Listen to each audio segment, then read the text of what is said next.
ਜੋ ਤਿੜਕੇ ਸ਼ੀਸ਼ਿਆਂ ਨੂੰ ਜੋੜਨੇ ਦੀ ਆਸ ਰੱਖਦੇ ਨੇ, ਨਜ਼ਰੀਆ ਜ਼ਿੰਦਗੀ ਨੂੰ ਵੇਖਣੇ ਦਾ ਖਾਸ ਰੱਖਦੇ ਨੇ ਕਿ ਹਿੰਮਤ ਹੈ ਜਿਨ੍ਹਾਂ ਵਿੱਚ ਜੱਗ ਨੂੰ ਰੁਸ਼ਨਾਉਣ ਦੀ, ਉਹੀ ਸਦਾ ਹੀ ਜੱਗ ਦੇ ਸਾਹਮਣੇ ਨਵੇਂ ਇਤਿਹਾਸ ਰੱਖਦੇ ਨੇ। ਸਤਿ ਸ਼੍ਰੀ ਅਕਾਲ ਜੀ, ਜੁੜ ਬੈਠੇ ਹੋ ਪੰਜਾਬੀ ਰੇਡੀਓ USA ਦੇ ਨਾਲ। ਤੇ ਬੜਾ ਖੂਬਸੂਰਤ ਸਾਡਾ ਇਹ ਪ੍ਰੋਗਰਾਮ ਜਿਹਦੇ ਵਿੱਚ ਬੜੀਆਂ ਮਾਇਨਾਜ਼ ਹਸਤੀਆਂ ਨੂੰ ਤੁਹਾਡੇ ਰੂਬਰੂ ਕੀਤਾ ਜਾਂਦਾ ਹੈ। ਤੇ ਅੱਜ ਬੜੀ ਖੂਬਸੂਰਤ ਹਸਤੀ ਸਾਡੇ ਨਾਲ ਜੁੜੇ ਹੋਏ ਆ, ਸਰਗੀ ਕੌਰ ਬੜਿੰਗ, ਜਿਨ੍ਹਾਂ ਦੀ ਖਾਸੀਅਤ ਆ ਡਾਇਰੈਕਸ਼ਨ ਲਾਈਨ, ਜਿਨ੍ਹਾਂ ਦੀ ਖਾਸੀਅਤ ਆ ਸਕ੍ਰਿਪਟ ਰਾਈਟਿੰਗ, ਜਿਨ੍ਹਾਂ ਦੀ ਖਾਸੀਅਤ ਆ ਸਾਡਾ ਲੋਕ ਨਾਚ ਗਿੱਧਾ। ਸੋ ਅੱਜ ਉਹਨਾਂ ਦੀ ਜ਼ਿੰਦਗੀ ਦੇ ਕੁਝ ਅਹਿਮ ਪਹਿਲੂਆਂ ਦੇ ਨਾਲ ਗੱਲਬਾਤ ਕਰਾਂਗੇ। ਅਤੇ ਡਾਇਰੈਕਸ਼ਨ ਲਾਈਨ ਦੇ ਵਿੱਚ ਅਕਸਰ ਅਸੀਂ ਦੇਖਦੇ ਹਾਂ ਕਿ ਕੁੜੀਆਂ ਬੜੀਆਂ ਘੱਟ ਹੁੰਦੀਆਂ ਹੈ, ਪਰ ਉਹਨਾਂ ਦਾ ਇਹ ਸੁਪਨਾ ਸਾਕਾਰ ਹੁੰਦਾ ਦੇਖ ਕੇ ਬਿਲਕੁਲ ਦਿਲ ਕਰਦਾ ਕਿ ਉਹਨਾਂ ਨਾਲ ਗੱਲਬਾਤ ਕੀਤੀ ਜਾਵੇ। ਸੋ ਸਭ ਤੋਂ ਪਹਿਲਾਂ ਸਰਗੀ ਕੌਰ ਬੜਿੰਗ ਨੂੰ ਪਿਆਰ ਭਰੀ ਸਤਿ ਸ਼੍ਰੀ ਅਕਾਲ ਤੇ ਜੀ ਆਇਆਂ ਆਖਦੀ ਹਾਂ। ਸਤਿ ਸ਼੍ਰੀ ਅਕਾਲ ਭੈਣ, ਮੈਂ ਬਹੁਤ ਜ਼ਿਆਦਾ ਧੰਨਵਾਦੀ ਹਾਂ ਕਿ ਤੁਸੀਂ ਮੈਨੂੰ ਇਸ ਕਾਬਿਲ ਸਮਝਿਆ ਕਿ ਮੈਂ ਤੁਹਾਡੇ ਨਾਲ ਤੁਹਾਡੇ ਪ੍ਰੋਗਰਾਮ ਦੇ ਵਿੱਚ ਰੂਬਰੂ ਹੋ ਸਕਾਂ। ਤੇ ਬਹੁਤ ਜ਼ਿਆਦਾ ਪਿਆਰ ਤੇ ਸਤਿਕਾਰ ਸੁਣਨ ਵਾਲੇ ਸਾਰੇ ਸਰੋਤਿਆਂ ਨੂੰ ਜੀ। ਸਰਗੀ ਜੀ, ਸਭ ਤੋਂ ਪਹਿਲਾਂ ਸਾਨੂੰ ਆਪਣੀ ਪਿਛੋਕੜ, ਤੁਹਾਡਾ ਜੀਵਨ, ਬਚਪਨ ਤੇ ਪੜ੍ਹਾਈ ਲਿਖਾਈ ਬਾਰੇ ਜ਼ਰੂਰ ਦੱਸੋ ਸਰੋਤਿਆਂ ਨੂੰ। ਜੀ ਜੀ ਜੀ, ਮੈਨੂੰ ਮਾਣ ਮਹਿਸੂਸ ਹੋ ਰਿਹਾ ਕਿ ਮੈਂ ਤੁਹਾਡੇ ਨਾਲ ਇਹ ਸਾਰੀਆਂ ਗੱਲਾਂ ਸਾਂਝੀਆਂ ਕਰ ਰਹੀ ਹਾਂ। ਗੱਲ ਸ਼ੁਰੂ ਹੁੰਦੀ ਹੈ ਕਿ ਮੇਰਾ ਜਿਹੜਾ ਹੈਗਾ ਆ ਜ਼ਿੰਦਗੀ ਦੇ ਜਿਹੜੇ ਮੁੱਢਲੇ ਸਾਲ ਆ ਥੋੜ੍ਹੇ ਜਿਹੇ ਸਫ਼ਰ 'ਚ ਹੀ ਰਹੇ ਆ, ਕਿਉਂਕਿ ਹਰ ਘਰ ਦੀਆਂ ਆਪਣੀਆਂ ਆਪਣੀਆਂ ਕਹਾਣੀਆਂ ਹੁੰਦੀਆਂ ਨੇ। ਤੇ ਮੇਰਾ ਜਿਹੜਾ ਜਨਮ ਹੈਗਾ ਆ ਉਹ ਮਤਲਬ ਹੋਇਆ ਸੀਗਾ ਜਦੋਂ ਮੈਂ ਦਾਦਕੇ ਘਰ ਦੇ ਵਿੱਚ ਰਹਿ ਰਹੀ ਸੀਗੀ। ਤਾਂ ਮੇਰੀ ਜ਼ਿੰਦਗੀ ਦੇ ਜਿਹੜੇ 3 ਸਾਲ ਨੇ ਉਹ ਉੱਥੇ ਨਿਕਲੇ। ਲੁਧਿਆਣੇ ਜ਼ਿਲ੍ਹੇ ਦੇ ਵਿੱਚ ਰਾਏਕੋਟ ਤਹਿਸੀਲ ਦਾ ਪਿੰਡ ਹੈਗਾ ਆ ਭੈਣੀ ਬੜਿੰਗਾ। ਤੇ ਮੈਂ ਜ਼ਿੰਦਗੀ ਦੇ 3 ਸਾਲ ਉੱਥੇ ਕੱਢੇ। ਉਸ ਤੋਂ ਬਾਅਦ ਘਰ ਦੇ ਵਿੱਚ ਕੁਛ ਇੱਕ ਮਤਲਬ ਉਤਰਾ ਚੜ੍ਹਾਅ ਆਏ ਤੇ ਅਸੀਂ ਫਿਰ ਆ ਕੇ ਆਪਣੇ ਨਾਨਕੇ ਪਿੰਡ ਰਹਿਣ ਲੱਗ ਗਏ। ਤੇ ਮੇਰਾ ਪਿੰਡ ਨਾਨਕਾ ਹੈਗਾ ਆ ਬਰਸਾਲ। ਤੇ ਉਸ ਤੋਂ ਬਾਅਦ ਫਿਰ ਨਾਲ ਦੇ ਪਿੰਡ ਹੀ ਅਸੀਂ ਆਪਣਾ ਘਰ ਬਣਾ ਲਿਆ ਸੀਗਾ, ਪਿੰਡ ਸਵੱਦੀ ਕਲਾਂ, ਜ਼ਿਲ੍ਹਾ ਲੁਧਿਆਣਾ, ਜਿੱਥੇ ਅਸੀਂ ਅੱਜ ਕੱਲ੍ਹ ਰਹਿ ਰਹੇ ਹੈਗੇ ਹਾਂ। ਤੇ ਮੇਰੀ ਜਿਹੜੀ ਸਕੂਲ ਦੀ ਪੜ੍ਹਾਈ ਆ ਉਹ ਮੇਰੇ ਨਾਨਕੇ ਪਿੰਡ ਤੋਂ ਸ਼ੁਰੂ ਹੋਈ। ਮੈਂ ਇੱਕ ਸਰਕਾਰੀ ਪ੍ਰਾਇਮਰੀ ਸਕੂਲ ਦੇ ਵਿੱਚ ਪੜ੍ਹਾਈ ਸ਼ੁਰੂ ਕੀਤੀ ਤੇ ਉਸ ਤੋਂ ਬਾਅਦ ਮੈਂ 10ਵੀਂ ਤੱਕ ਸਰਕਾਰੀ ਸਕੂਲ ਦੇ ਵਿੱਚ ਹੀ ਪੜ੍ਹੀ ਹੈਗੀ ਹਾਂ। ਤੇ ਉਸ ਤੋਂ ਬਾਅਦ ਜਿਹੜੀ ਮੇਰੀ ਗ੍ਰੈਜੂਏਸ਼ਨ ਹੈਗੀ ਆ GHG ਖਾਲਸਾ ਕਾਲਜ ਗੁਰੂਸਰ ਸੁਧਾਰ ਤੋਂ ਹੋਈ ਆ। ਤੇ ਉਸ ਤੋਂ ਬਾਅਦ ਮੇਰਾ ਸੁਪਨਾ ਤਾਂ ਸੀਗਾ ਕਿ ਮੈਂ PCS ਕਰਾਂ, ਸਿਵਲ ਕਰਾਂ, ਤੇ ਪਰ ਕਹਿੰਦੇ ਹੁੰਦੇ ਆ ਨਾ, ਉਹੀ ਹੁੰਦਾ ਆ ਜੋ ਮਨਜ਼ੂਰੇ ਖੁਦਾ ਹੁੰਦਾ ਆ। ਤੇ ਕੁਛ ਇੱਕ ਸਰਕਮਸਟਾਂਸਿਸ ਇੱਦਾਂ ਦੇ ਬਣੇ ਕਿ ਮੈਨੂੰ ਕੁਛ ਟਾਈਮ ਦੇ ਲਈ ਆਪਣੀ ਪੜ੍ਹਾਈ ਆ ਜਿਹੜੀ ਉਹ ਡਰੋਪ ਕਰਕੇ ਜੋਬ ਵੱਲ ਜਾਣਾ ਪਿਆ। ਤੇ ਫਿਰ ਉਸ ਤੋਂ ਬਾਅਦ ਕੀ ਹੋਇਆ ਕਿ ਗੈਪ ਇੰਨਾ ਜ਼ਿਆਦਾ ਵੱਧ ਗਿਆ ਸੀਗਾ ਕਿ ਜਦੋਂ ਮੈਂ ਯੂਨੀਵਰਸਿਟੀ ਜਾ ਕੇ ਐਡਮਿਸ਼ਨ ਲਈ ਅਪਲਾਈ ਕੀਤਾ ਤਾਂ ਉਹ ਕਹਿੰਦੇ ਜੀ ਗੈਪ ਹੋਣ ਦੀ ਵਜ੍ਹਾ ਕਰਕੇ ਤੁਹਾਨੂੰ ਨਹੀਂ ਮਿਲ ਸਕਦੀ ਹੈਗੀ ਪਬਲਿਕ ਐਡਮਿਨਿਸਟ੍ਰੇਸ਼ਨ ਦੇ ਵਿੱਚ ਐਡਮਿਸ਼ਨ। ਪਰ ਮੇਰਾ ਜਿਹੜਾ ਸੀਗਾ ਮਤਲਬ ਬਹੁਤ ਜ਼ਿਆਦਾ ਮਨ ਹੁੰਦਾ ਸੀ ਹਮੇਸ਼ਾ ਤੋਂ ਕਿ ਮੈਂ ਥੀਏਟਰ ਜਿਹੜਾ ਆ ਉਹ ਕਰਾਂ, ਪਰ ਮੈਂ ਥੀਏਟਰ ਦੀ ਪੜ੍ਹਾਈ ਕਰਾਂ ਉਹਦੇ ਬਾਰੇ ਨਹੀਂ ਸੀ ਮੈਂ ਕਦੇ ਸੋਚਿਆ ਹੈਗਾ। ਮੈਨੂੰ ਲੱਗਦਾ ਹੁੰਦਾ ਸੀਗਾ ਕਿ ਜਿਹੜਾ ਥੀਏਟਰ ਹੈਗਾ ਆ ਉਹ ਕਿਸੇ ਵੀ ਇਨਸਾਨ ਨੂੰ ਉਹਦਾ ਜਿਹੜੇ ਹਾਲਾਤ ਨੇ ਉਹ ਸੋਸਾਇਟੀ ਦੇ ਵਿੱਚ ਉਹਦੇ ਨਾਲ ਕੀ ਹੋ ਰਿਹਾ ਜਾਂ ਉਹ ਜਾਣੇ ਅਣਜਾਣੇ ਸੋਸਾਇਟੀ ਦੇ ਨਾਲ ਕੀ ਕਰ ਰਿਹਾ ਆ ਉਹਦੇ ਤੋਂ ਜਾਣੂ ਕਰਵਾਉਂਦਾ, ਉਹਦੀਆਂ ਅੱਖਾਂ ਖੋਲ੍ਹਦਾ ਆ ਜਾਂ ਉਹਨੂੰ ਦੱਸਦਾ ਆ ਕਿ ਤੈਨੂੰ ਕੀ ਕਰਨਾ ਚਾਹੀਦਾ, ਤੈਨੂੰ ਕਿਹੋ ਜਿਹਾ ਹੋਣਾ ਚਾਹੀਦਾ। ਇਹ ਅਸਲ 'ਚ ਇਵੇਂ ਹੀ ਹੈਗਾ। ਤੇ ਮੇਰੀ ਸੋਚ ਵੀ ਇੱਦਾਂ ਹੀ ਹੁੰਦੀ ਸੀ ਕਿ ਮੈਂ ਜਿਹੜਾ ਆ ਥੀਏਟਰ ਕਰਨਾ, ਮੈਂ ਥੀਏਟਰ ਨਾਲ ਜੁੜਨਾ, ਪਰ ਮੈਂ ਪੜ੍ਹਾਈ ਬਾਰੇ ਨਹੀਂ ਸੀ ਸੋਚਿਆ ਹੈਗਾ। ਜਦੋਂ ਮੈਂ ਗਈ ਉੱਥੇ ਯੂਨੀਵਰਸਿਟੀ ਐਡਮਿਸ਼ਨ ਲੈਣ ਦੇ ਲਈ ਤਾਂ ਉਹਨਾਂ ਨੇ ਮੈਨੂੰ ਕਿਹਾ ਕਿ ਵੀ ਗੈਪ ਹੈਗਾ ਆ, ਆਪਾਂ ਤੁਹਾਨੂੰ ਜਿਹੜਾ ਆ ਪਬਲਿਕ ਐਡਮਿਨਿਸਟ੍ਰੇਸ਼ਨ ਦੇ ਵਿੱਚ ਜਿਹੜੀ ਐਡਮਿਸ਼ਨ ਆ ਉਹ ਨਹੀਂ ਦੇ ਸਕਦੇ। ਕਿਉਂਕਿ ਮੈਂ ਸੋਚਦੀ ਸੀ ਚਲੋ ਪਬਲਿਕ ਐਡ ਕਰੂੰਗੀ, ਮੇਰੀ PCS ਦੀ ਤਿਆਰੀ ਵੀ ਚੱਲੀ ਜਾਊਗੀ। ਪਟਿਆਲਾ ਯੂਨੀਵਰਸਿਟੀ ਦੇ ਵਿੱਚ ਥੀਏਟਰ ਬਹੁਤ ਮਸ਼ਹੂਰ ਸੀਗਾ ਤੇ ਮੈਨੂੰ ਇਹ ਸੀਗਾ ਕਿ ਚਲੋ ਉੱਥੇ ਜਿਹੜੀਆਂ ਨਾਲ ਟੀਮ ਹੁੰਦੀਆਂ ਨੇ ਉਹਨਾਂ ਦੇ ਨਾਲ ਮੈਂ ਥੀਏਟਰ ਕਰੂੰਗੀ ਤੇ ਮੇਰੀਆਂ ਸਾਰੀਆਂ ਚੀਜ਼ਾਂ ਜਿਹੜੀਆਂ ਨੇ ਉਹ ਸਾਰੇ ਸੁਪਨੇ ਪੂਰੇ ਹੋ ਜਾਣਗੇ। ਪਰ ਕਿਸਮਤ ਨੂੰ ਕੁਛ ਹੋਰ ਮਨਜ਼ੂਰ ਸੀ। ਜਦੋਂ ਮੈਨੂੰ ਉੱਧਰੋਂ ਜਵਾਬ ਮਿਲਿਆ ਤਾਂ ਆਪਣਾ ਹੈਗਾ ਆ ਸਿੰਗਰ ਰਾਜਵੀਰ ਜਵੰਦਾ, ਹਨਾ, ਅਸੀਂ ਕਾਲਜ ਦੇ ਵਿੱਚ ਇਕੱਠੇ ਸੀਗੇ, ਬੜਾ ਪਰਿਵਾਰਕ ਸਹਿਚਾਰ ਵੀ ਰਿਹਾ ਆ। ਤੇ ਉਹ ਉਦੋਂ ਉੱਥੇ ਪੜ੍ਹਦਾ ਹੁੰਦਾ ਸੀ ਤਾਂ ਮੈਂ ਥੋੜ੍ਹੀ ਜਿਹੀ ਡਿਸਟਰਬ ਹੋ ਗਈ ਕਿਉਂਕਿ ਜਦੋਂ ਤੁਸੀਂ ਮਤਲਬ ਬਹੁਤ ਜ਼ਿਆਦਾ ਮਿਹਨਤ ਕਰਕੇ ਪੜ੍ਹਦੇ ਹੁੰਦੇ ਹੋ, ਅਚਾਨਕ ਤੁਸੀਂ ਪੜ੍ਹਾਈ ਰੋਕਦੇ ਹੋ ਤਾਂ ਉਦੋਂ ਵੀ ਤੁਹਾਨੂੰ ਤਕਲੀਫ ਹੁੰਦੀ ਹੈ। ਫਿਰ ਉਸ ਤੋਂ ਬਾਅਦ ਤੁਸੀਂ ਇੱਕ ਹਿੰਮਤ ਕਰਕੇ ਦੁਬਾਰਾ ਜੁਟਣ ਦੀ ਕੋਸ਼ਿਸ਼ ਕਰਦੇ ਹੋ ਤਾਂ ਤੁਹਾਨੂੰ ਮੂਹਰੇ ਰੋਕ ਦਿਖੇ ਤਾਂ ਤੁਹਾਨੂੰ ਕਿਤੇ ਨਾ ਕਿਤੇ ਲੱਗਦਾ ਕਿ this is not good and ਮੈਂ ਇਹ ਡਿਜ਼ਰਵ ਨਹੀਂ ਕਰਦੀ। ਤਾਂ ਮੈਨੂੰ ਕਹਿੰਦਾ ਤੂੰ MA ਕਰਨੀ ਆ। ਮੈਂ ਕਿਹਾ ਹਾਂ। ਤੇ ਉਹ ਜਦੋਂ ਥੀਏਟਰ ਡਿਪਾਰਟਮੈਂਟ ਦੇ ਵਿੱਚ ਪੜ੍ਹਾਈ ਕਰ ਰਿਹਾ ਸੀ, ਕਹਿੰਦਾ ਚਲੋ ਮੈਂ ਤੇਰੀ ਇੱਧਰ ਐਡਮਿਸ਼ਨ ਕਰਵਾ ਦਿੰਦਾ ਆ। ਤਾਂ ਕੁਦਰਤ ਵੱਲੋਂ ਮਤਲਬ ਥੀਏਟਰ ਡਿਪਾਰਟਮੈਂਟ ਦੇ ਵਿੱਚ ਵੈਕੈਂਸੀ ਖਾਲੀ ਸੀਗੀ ਤਾਂ ਮੈਨੂੰ ਉਹਨਾਂ ਨੇ ਐਡਮਿਸ਼ਨ ਦੇ ਦਿੱਤੀ। ਪਰ ਮਤਲਬ ਮੇਰਾ ਟਰਨਿੰਗ ਪੁਆਇੰਟ ਸੀਗਾ ਲਾਈਫ ਦਾ ਜਿਹੜਾ ਮੈਂ ਥੀਏਟਰ ਡਿਪਾਰਟਮੈਂਟ ਦੇ ਵਿੱਚ ਐਡਮਿਸ਼ਨ ਲਈ, ਤੇ ਉੱਥੇ ਜਾ ਕੇ ਮੇਰੀ ਪੂਰਨ ਤੌਰ ਤੇ ਜਿਹੜੀ ਜ਼ਿੰਦਗੀ ਤਬਦੀਲ ਹੋ ਗਈ ਤੇ ਮੇਰੇ ਸਾਰੇ ਰਾਹ, ਮੇਰੀਆਂ ਸਾਰੀਆਂ ਮੰਜ਼ਿਲਾਂ ਜਿਹੜੀਆਂ ਨੇ ਉਹ ਟੋਟਲ ਚੇਂਜ ਹੋ ਗਈਆਂ। ਮੈਂ ਕੁਛ ਜ਼ਿੰਦਗੀ ਨੂੰ ਹੋਰ ਪਾਸੇ ਲੈ ਕੇ ਸੋਚਦੀ ਹੁੰਦੀ ਸੀ, ਪਰ ਜਿਹੜੇ ਪਰਮਾਤਮਾ ਸੀ ਉਹਨੇ ਕਿਤੇ ਹੋਰ ਕੁਛ ਘੜ ਕੇ ਰੱਖਿਆ ਹੋਇਆ ਸੀ ਤਾਂ ਉਹਨੇ ਮੈਨੂੰ ਉੱਧਰ ਵੱਲ ਮਤਲਬ ਚਲੋ ਵੀ ਮੈਂ ਹਮੇਸ਼ਾ ਕਹਿੰਦੀ ਹੁੰਦੀ ਹਾਂ ਵੀ ਜੋ ਕੁਦਰਤ ਤੁਹਾਡੇ ਲਈ ਸੋਚਦੀ ਆ ਨਾ, ਤੁਹਾਡੇ ਲਈ ਪਲਾਨ ਕਰਦੀ ਆ, ਉਹਦਾ ਬੈਸਟ ਹੁੰਦਾ ਆ। ਤੁਸੀਂ ਜੋ ਮਰਜ਼ੀ ਸੋਚੀ ਚੱਲੋ, ਹਨਾ। ਬਿਲਕੁਲ ਜੀ। ਤਾਂ ਇਸ ਤਰ੍ਹਾਂ ਮੇਰਾ ਜਿਹੜਾ ਸਬੱਬ ਬਣਿਆ ਥੀਏਟਰ ਦੇ ਵਿੱਚ ਆਉਣ ਦਾ। ਫਿਰ ਮੈਂ ਮਾਸਟਰਸ ਉੱਥੋਂ ਕੀਤੀ ਤੇ ਫਿਰ ਉੱਥੋਂ ਹੀ ਮੇਰੀ ਰਿਸਰਚ ਸ਼ੁਰੂ ਹੋਈ ਥੀਏਟਰ ਦੇ ਵਿੱਚ ਹੀ ਮੇਰੀ। ਜੀ ਸਰਗੀ ਜੀ, ਜਿਵੇਂ ਕਿ ਤੁਸੀਂ ਪਿਛੋਕੜ ਬਾਰੇ ਦੱਸਿਆ ਕਿ ਬਚਪਨ ਤੁਹਾਡਾ ਇੱਕ ਆਮ ਬੱਚਿਆਂ ਦੇ ਵਾਂਗ, ਜਿਵੇਂ ਸਭ ਦਾ ਹੀ ਆਪਣਾ ਹੁੰਦਾ ਹੈ, ਪੰਜਾਬ ਦੇ ਪਿੰਡਾਂ ਦੇ ਵਿੱਚੋਂ ਉੱਠੇ ਹੋਏ ਆ, ਕੋਈ ਬੈਕਗਰਾਊਂਡ ਨਹੀਂ, ਕੋਈ ਪਿਛੋਕੜ ਨਹੀਂ ਐਵੇਂ ਦਾ ਕਿ ਤੁਸੀਂ ਥੀਏਟਰ ਦੇ ਵਿੱਚ ਆਉਂਦੇ। ਅਤੇ ਕਦੇ ਲੱਗਿਆ ਹੈ ਕਿ ਇਸ ਲਾਈਨ ਦੇ ਵਿੱਚ ਕੁੜੀਆਂ ਜਿਹੜੀਆਂ ਕਿਤੇ ਨਾ ਕਿਤੇ ਉਹ ਨਜ਼ਰ ਅੰਦਾਜ਼ ਹੋ ਰਹੀਆਂ, ਉਹਦਾ ਕਾਰਨ ਸਾਡੀ ਹੀ ਸੋਚ ਆ ਜਾਂ ਵਾਕਈ ਉਹਨਾਂ ਦੇ ਨਾਲ ਕੁਛ ਨਾ ਕੁਛ ਐਵੇਂ ਦਾ ਹੀਨ ਭਾਵਨਾ ਦਾ ਸ਼ਿਕਾਰ ਹੁੰਦੀਆਂ? ਉਹ ਇਹਦੇ ਬਾਰੇ ਜ਼ਰੂਰ ਦੱਸੋ। ਇਹਦੇ 3-4 ਕਾਰਨ ਹੈਗੇ ਨੇ। ਹੀਣ ਭਾਵਨਾ ਵੀ ਹੈਗੀ ਆ, ਇਨਸਿਕਿਉਰਿਟੀ ਵੀ ਹੈਗੀ ਆ, ਔਰ ਦੂਜੀ ਗੱਲ ਹੈਗੀ ਆ ਕਿ ਸਾਡੀ ਸੁਸਾਇਟੀ ਦਾ ਇਰਰਿਸਪੋਂਸੀਬਲ ਹੋਣਾ ਵੀ ਹੈਗਾ ਆ। ਕਿਉਂਕਿ ਅਸੀਂ ਜਦੋਂ ਘਰ ਤੋਂ ਬਾਹਰ ਨਿਕਲਦੇ ਹਾਂ, ਹਨਾ, ਅਸੀਂ ਸਾਡੀਆਂ ਅੱਖਾਂ ਜਦੋਂ ਕਿਸੇ ਕੁੜੀ ਵੱਲ ਦੇਖਦੀਆਂ ਨੇ ਤਾਂ ਅਸੀਂ ਇਹ ਨਹੀਂ ਸੋਚਦੇ ਹੈਗੇ ਕਿ ਸਾਡੇ ਘਰ ਬੈਠੀ ਆ ਜਿਹੜੀ ਕੋਈ, ਉਹਦੇ ਵੱਲ ਵੀ ਕੋਈ ਤੱਕਦਾ ਹੋਊਗਾ। ਅਸੀਂ ਉਹ ਭੁੱਲ ਜਾਂਦੇ ਹਾਂ, ਉਹ ਵਿਸਰ ਜਾਂਦੇ ਹਾਂ, ਅਸੀਂ ਇੱਕ ਰਿਸਪੋਂਸੀਬਿਲਿਟੀ ਨੂੰ ਭੁੱਲ ਜਾਂਦੇ ਹਾਂ, ਹਨਾ। ਕਿ ਜਦੋਂ ਅਸੀਂ ਬਾਹਰ ਨਿਕਲਦੇ ਹਾਂ ਕਿਸੇ ਔਰਤ ਨੂੰ ਸਤਿਕਾਰ ਦੇਣਾ ਸਾਡਾ ਪਹਿਲਾ ਫਰਜ਼ ਬਣਦਾ ਆ। ਠੀਕ ਆ ਨਾ। ਇਹ ਵਾਪਰ ਰਿਹਾ ਸਾਡੀ ਸੁਸਾਇਟੀ ਦੇ ਵਿੱਚ। ਸਾਡੇ ਮਾਪੇ ਵੀ ਇਸ ਗੱਲ ਤੋਂ ਅਵੇਅਰ ਨੇ, ਠੀਕ ਆ, ਕੁੜੀਆਂ ਨੂੰ ਵੀ ਪਤਾ ਆ।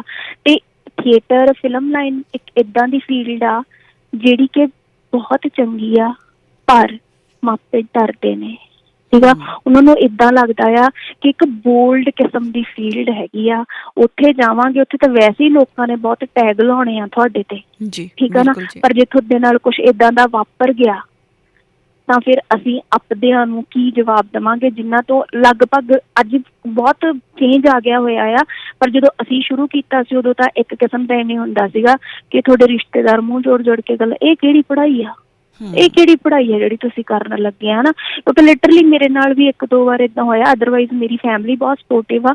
ਮੇਰੇ 1-2 ਰਿਸ਼ਤੇਦਾਰਾਂ ਨੇ ਕੁਐਸਚਨ ਮਾਰਕ, ਇਹ ਕਿਹੜੀ ਪੜ੍ਹਾਈ ਆ, ਟੱਪਣਾ ਨੱਚਣਾ, ਸਾਨੂੰ ਦੱਸਿਓ ਤਾਂ ਸਹੀ, ਹਨਾ, ਸਟੇਜਾਂ ਦੇ ਉੱਤੇ ਪਰਫੋਰਮ ਕਰਨਾ, ਇਹ ਕਿਹੜੀ ਕਿਸਮ ਦੀ ਪੜ੍ਹਾਈ ਆ, ਹਨਾ।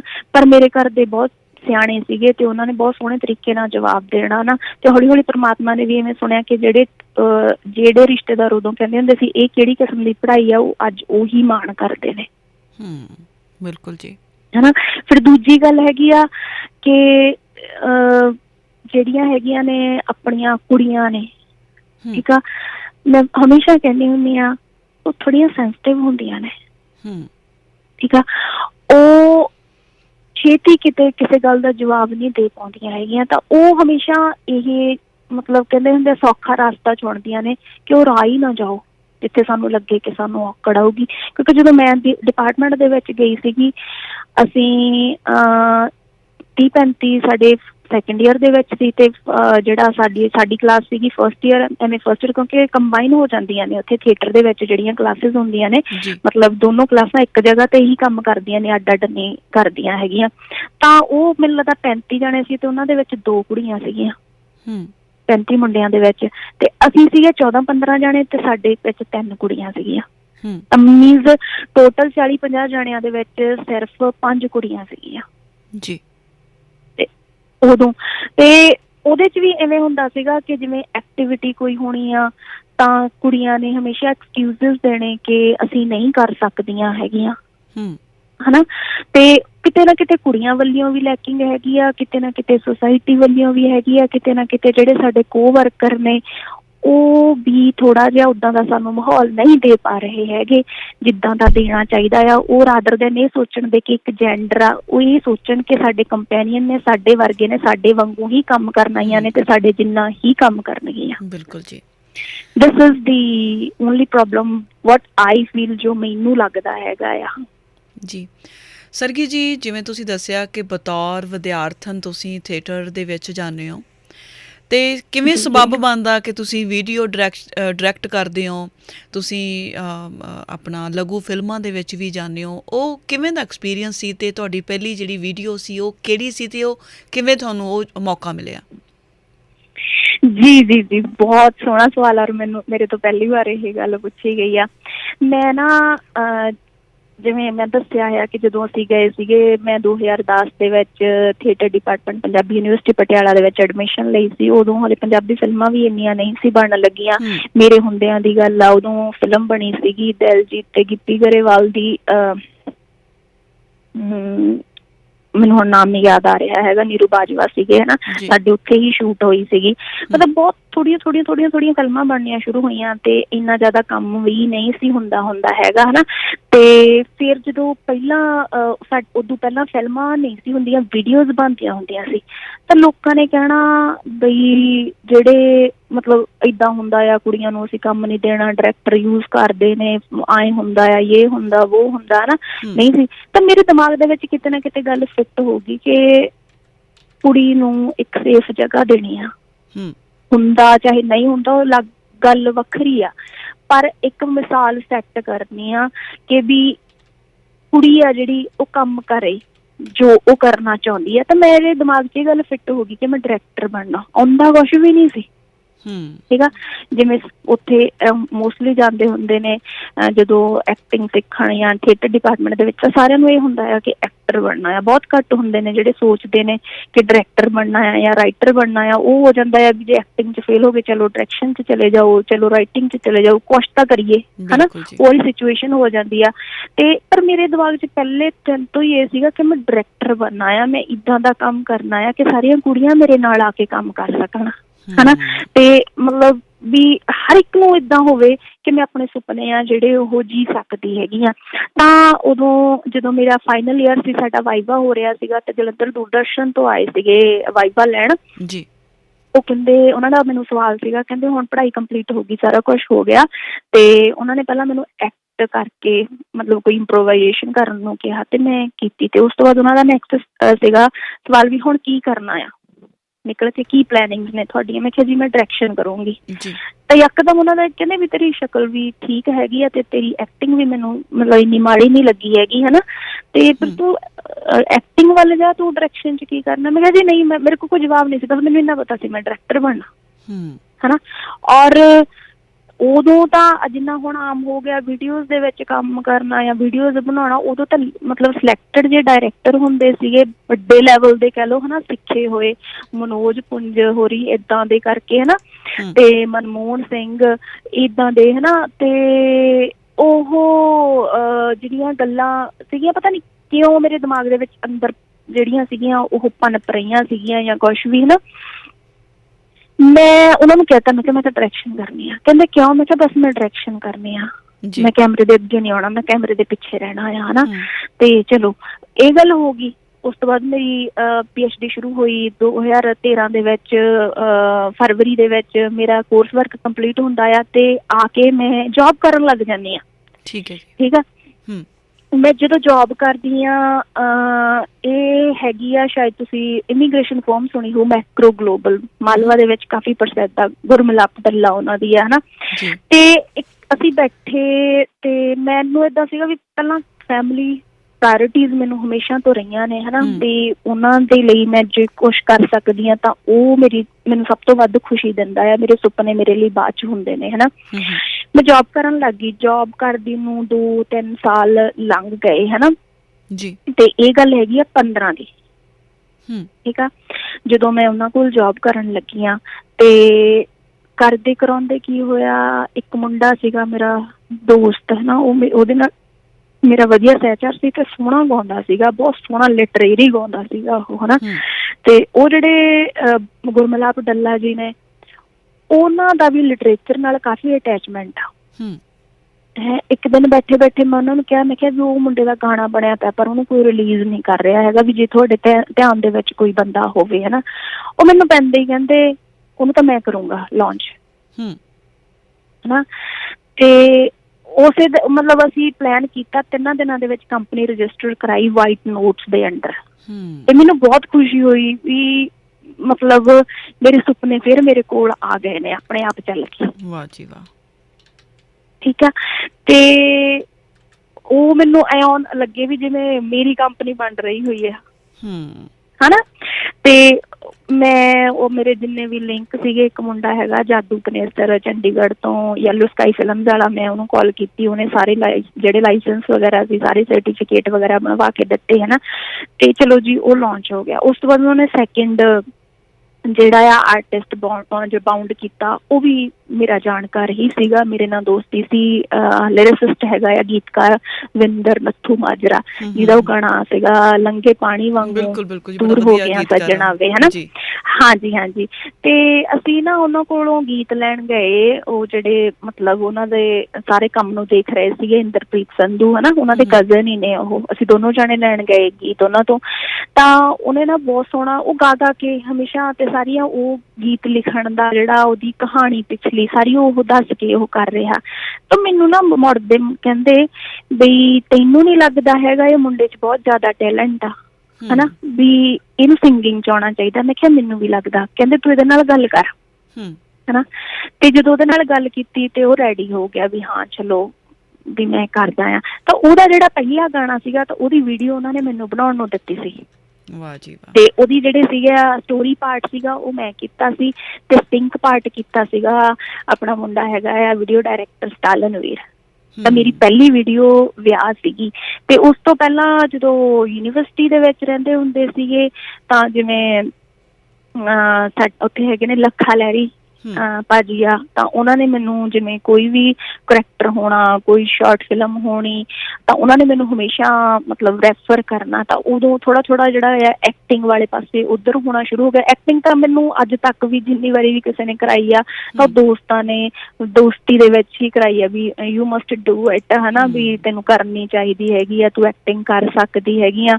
ਤੇ ਮੇਰਾ ਹਮੇਸ਼ਾ ਤੋਂ ਕਰ ਰਿਹਾ ਸੀਗਾ ਧਿਆਨ ਲਿਖਣ ਵੱਲੀ, ਕਵਿਤਾ ਲਿਖ ਲਈ, ਕਹਾਣੀ ਲਿਖ ਲਈ, ਫਿਰ ਸਕ੍ਰਿਪਟ ਰਾਈਟਿੰਗ ਵੱਲੀ ਆ ਗਏ। ਉਹ ਸੀਗਾ ਕੁਦਰਤੀ ਕੀ ਹੋਇਆ ਕਿ ਜਗਦੀਪ ਸਿੱਧੂ ਜਿਹੜੇ ਆਪਣੇ ਜਿਨ੍ਹਾਂ ਨੇ ਕਿਸਮਤ ਫਿਲਮ ਬਣਾਈ ਸੀ, ਤਾਂ ਮੈਂ ਕਿਸਮਤ ਫਿਲਮ ਦਾ ਜਿਹੜਾ ਸੀਗਾ ਐਨਾਲਿਸਿਸ ਕੀਤਾ ਸੀ, ਤਾਂ ਉਹਨਾਂ ਨੂੰ ਕਾਫੀ ਪਸੰਦ ਆਇਆ। ਤਾਂ ਉਹਨਾਂ ਨੇ ਮੈਨੂੰ ਕਾਲ ਕੀਤੀ ਸੀ, ਤਾਂ ਫਿਰ ਮੈਨੂੰ ਉਹਨਾਂ ਨੇ ਜਿਹੜੇ ਡਾਇਲੋਗ ਦਿੱਤੇ ਸੀਗੇ ਗੁੱਡੀਆਂ ਪਟੋਲੇ ਦੇ, ਤੇ ਫਿਰ ਮੈਂ ਉਹਦੇ 'ਚ ਬਤੌਰ ਐਡੀਸ਼ਨਲ ਡਾਇਲੋਗ ਰਾਈਟਰ ਆਈ ਸੀਗੀ।